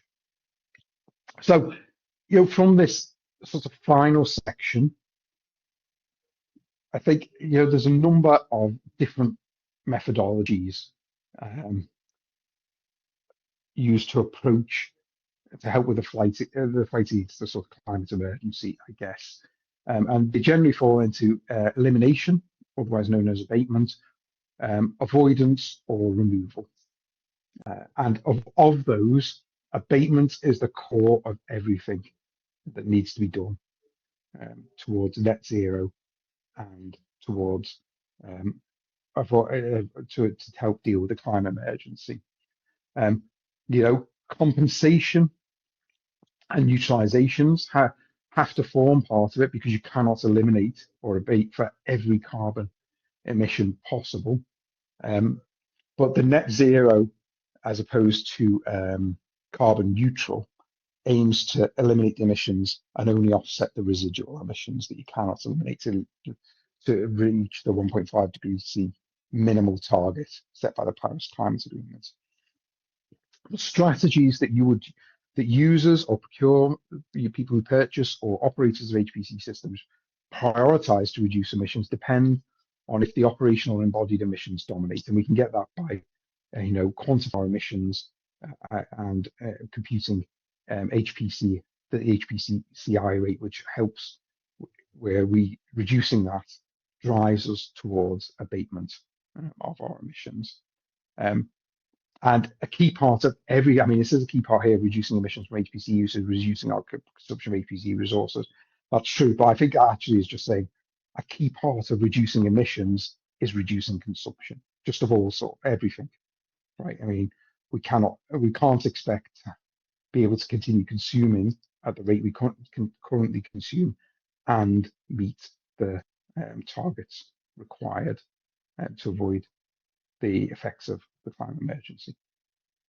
So, but I think one thing I would say is it says quite a negative note to sort of end the course on a bit. One thing I would say is that in my experience, I started out knowing, start from a position most people have knowing something and wanting to do something about emissions, and then I've been on a journey of learning more about it and becoming eventually, help it develop this course based on other stuff. Is that actually learning more about it and being able to quantify things has made me less despairing of where we are with this, and made me feel more empowered to take action and try and make a difference than I did beforehand. So I think learning about things and quantifying things, at least for me, has proved a very positive experience, which is sort of why I wanted to do these sort of courses and pass on, because I think, surely if it was it made a positive difference to me and make a positive difference to other people as well, in understanding these things better.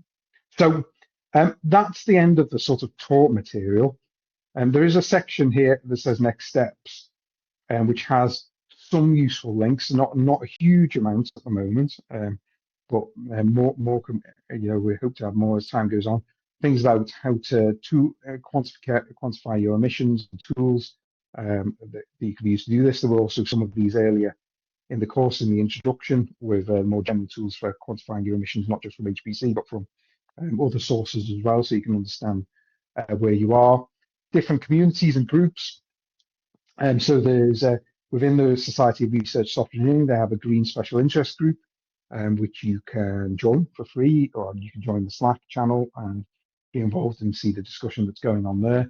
And there's also this NetDrive project, which is working to reduce emissions from digital research infrastructure on behalf of UKRI and the research councils in the UK. There is some sustainable research toolkits. So there's Green Disc, which helps research organizations evaluate their emissions and come up with strategies to reduce them. The Digital Humanities Climate Creation Toolkit is a set of resources for how you might go about reducing your emissions from DRI, aimed at digital humanities researchers, but actually it's pretty generally useful for anybody from any sort of research discipline, I think, in my opinion. Other training, I mentioned the Green Software Practitioner training throughout, because this course is heavily based on that. So if you went and looked at that course, you'd see a lot that was familiar from this course. But there's also carbon literacy toolkits as well, where you can improve your carbon literacy around these sort of things. So that's the end of material, just before 3:30, as advertised. If people have questions or comments or anything like that, I'm willing, I'll stick around a bit and answer them until they sort of dry up. What you will receive, or may have already received, is a request for feedback on this course. This is really valuable to us, especially since this is a new course. So if you have the chance to fill it in, and give us feedback, both positive and negative. That'll be really appreciated, because we do want to improve this course and make it better for other people as we run it more in the future.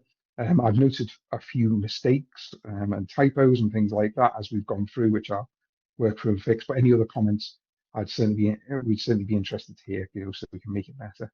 I hope you found it useful and interesting, or at least one of those two things. And yeah, if you think of any questions following on from this and you forgot to ask them at the time, or you didn't want to ask them at the time, because sometimes it could be a bit daunting standing up in front of everybody asking a question, then please feel free to just email me with any questions, and I'll do my best to answer them. Or you can find me on the RSE Slack in either the Green SIG, or you can message me directly there as well. Just sending me an email. I'll happily do my best to try and answer any questions that you think of later on. So thank you for being guinea pigs a bit. And yeah, if you just want to head off, if you had enough, that's great. If you want to ask some questions, then I'll stick around until people run out of questions. And go from there. Thank you very much for your attention and joining in.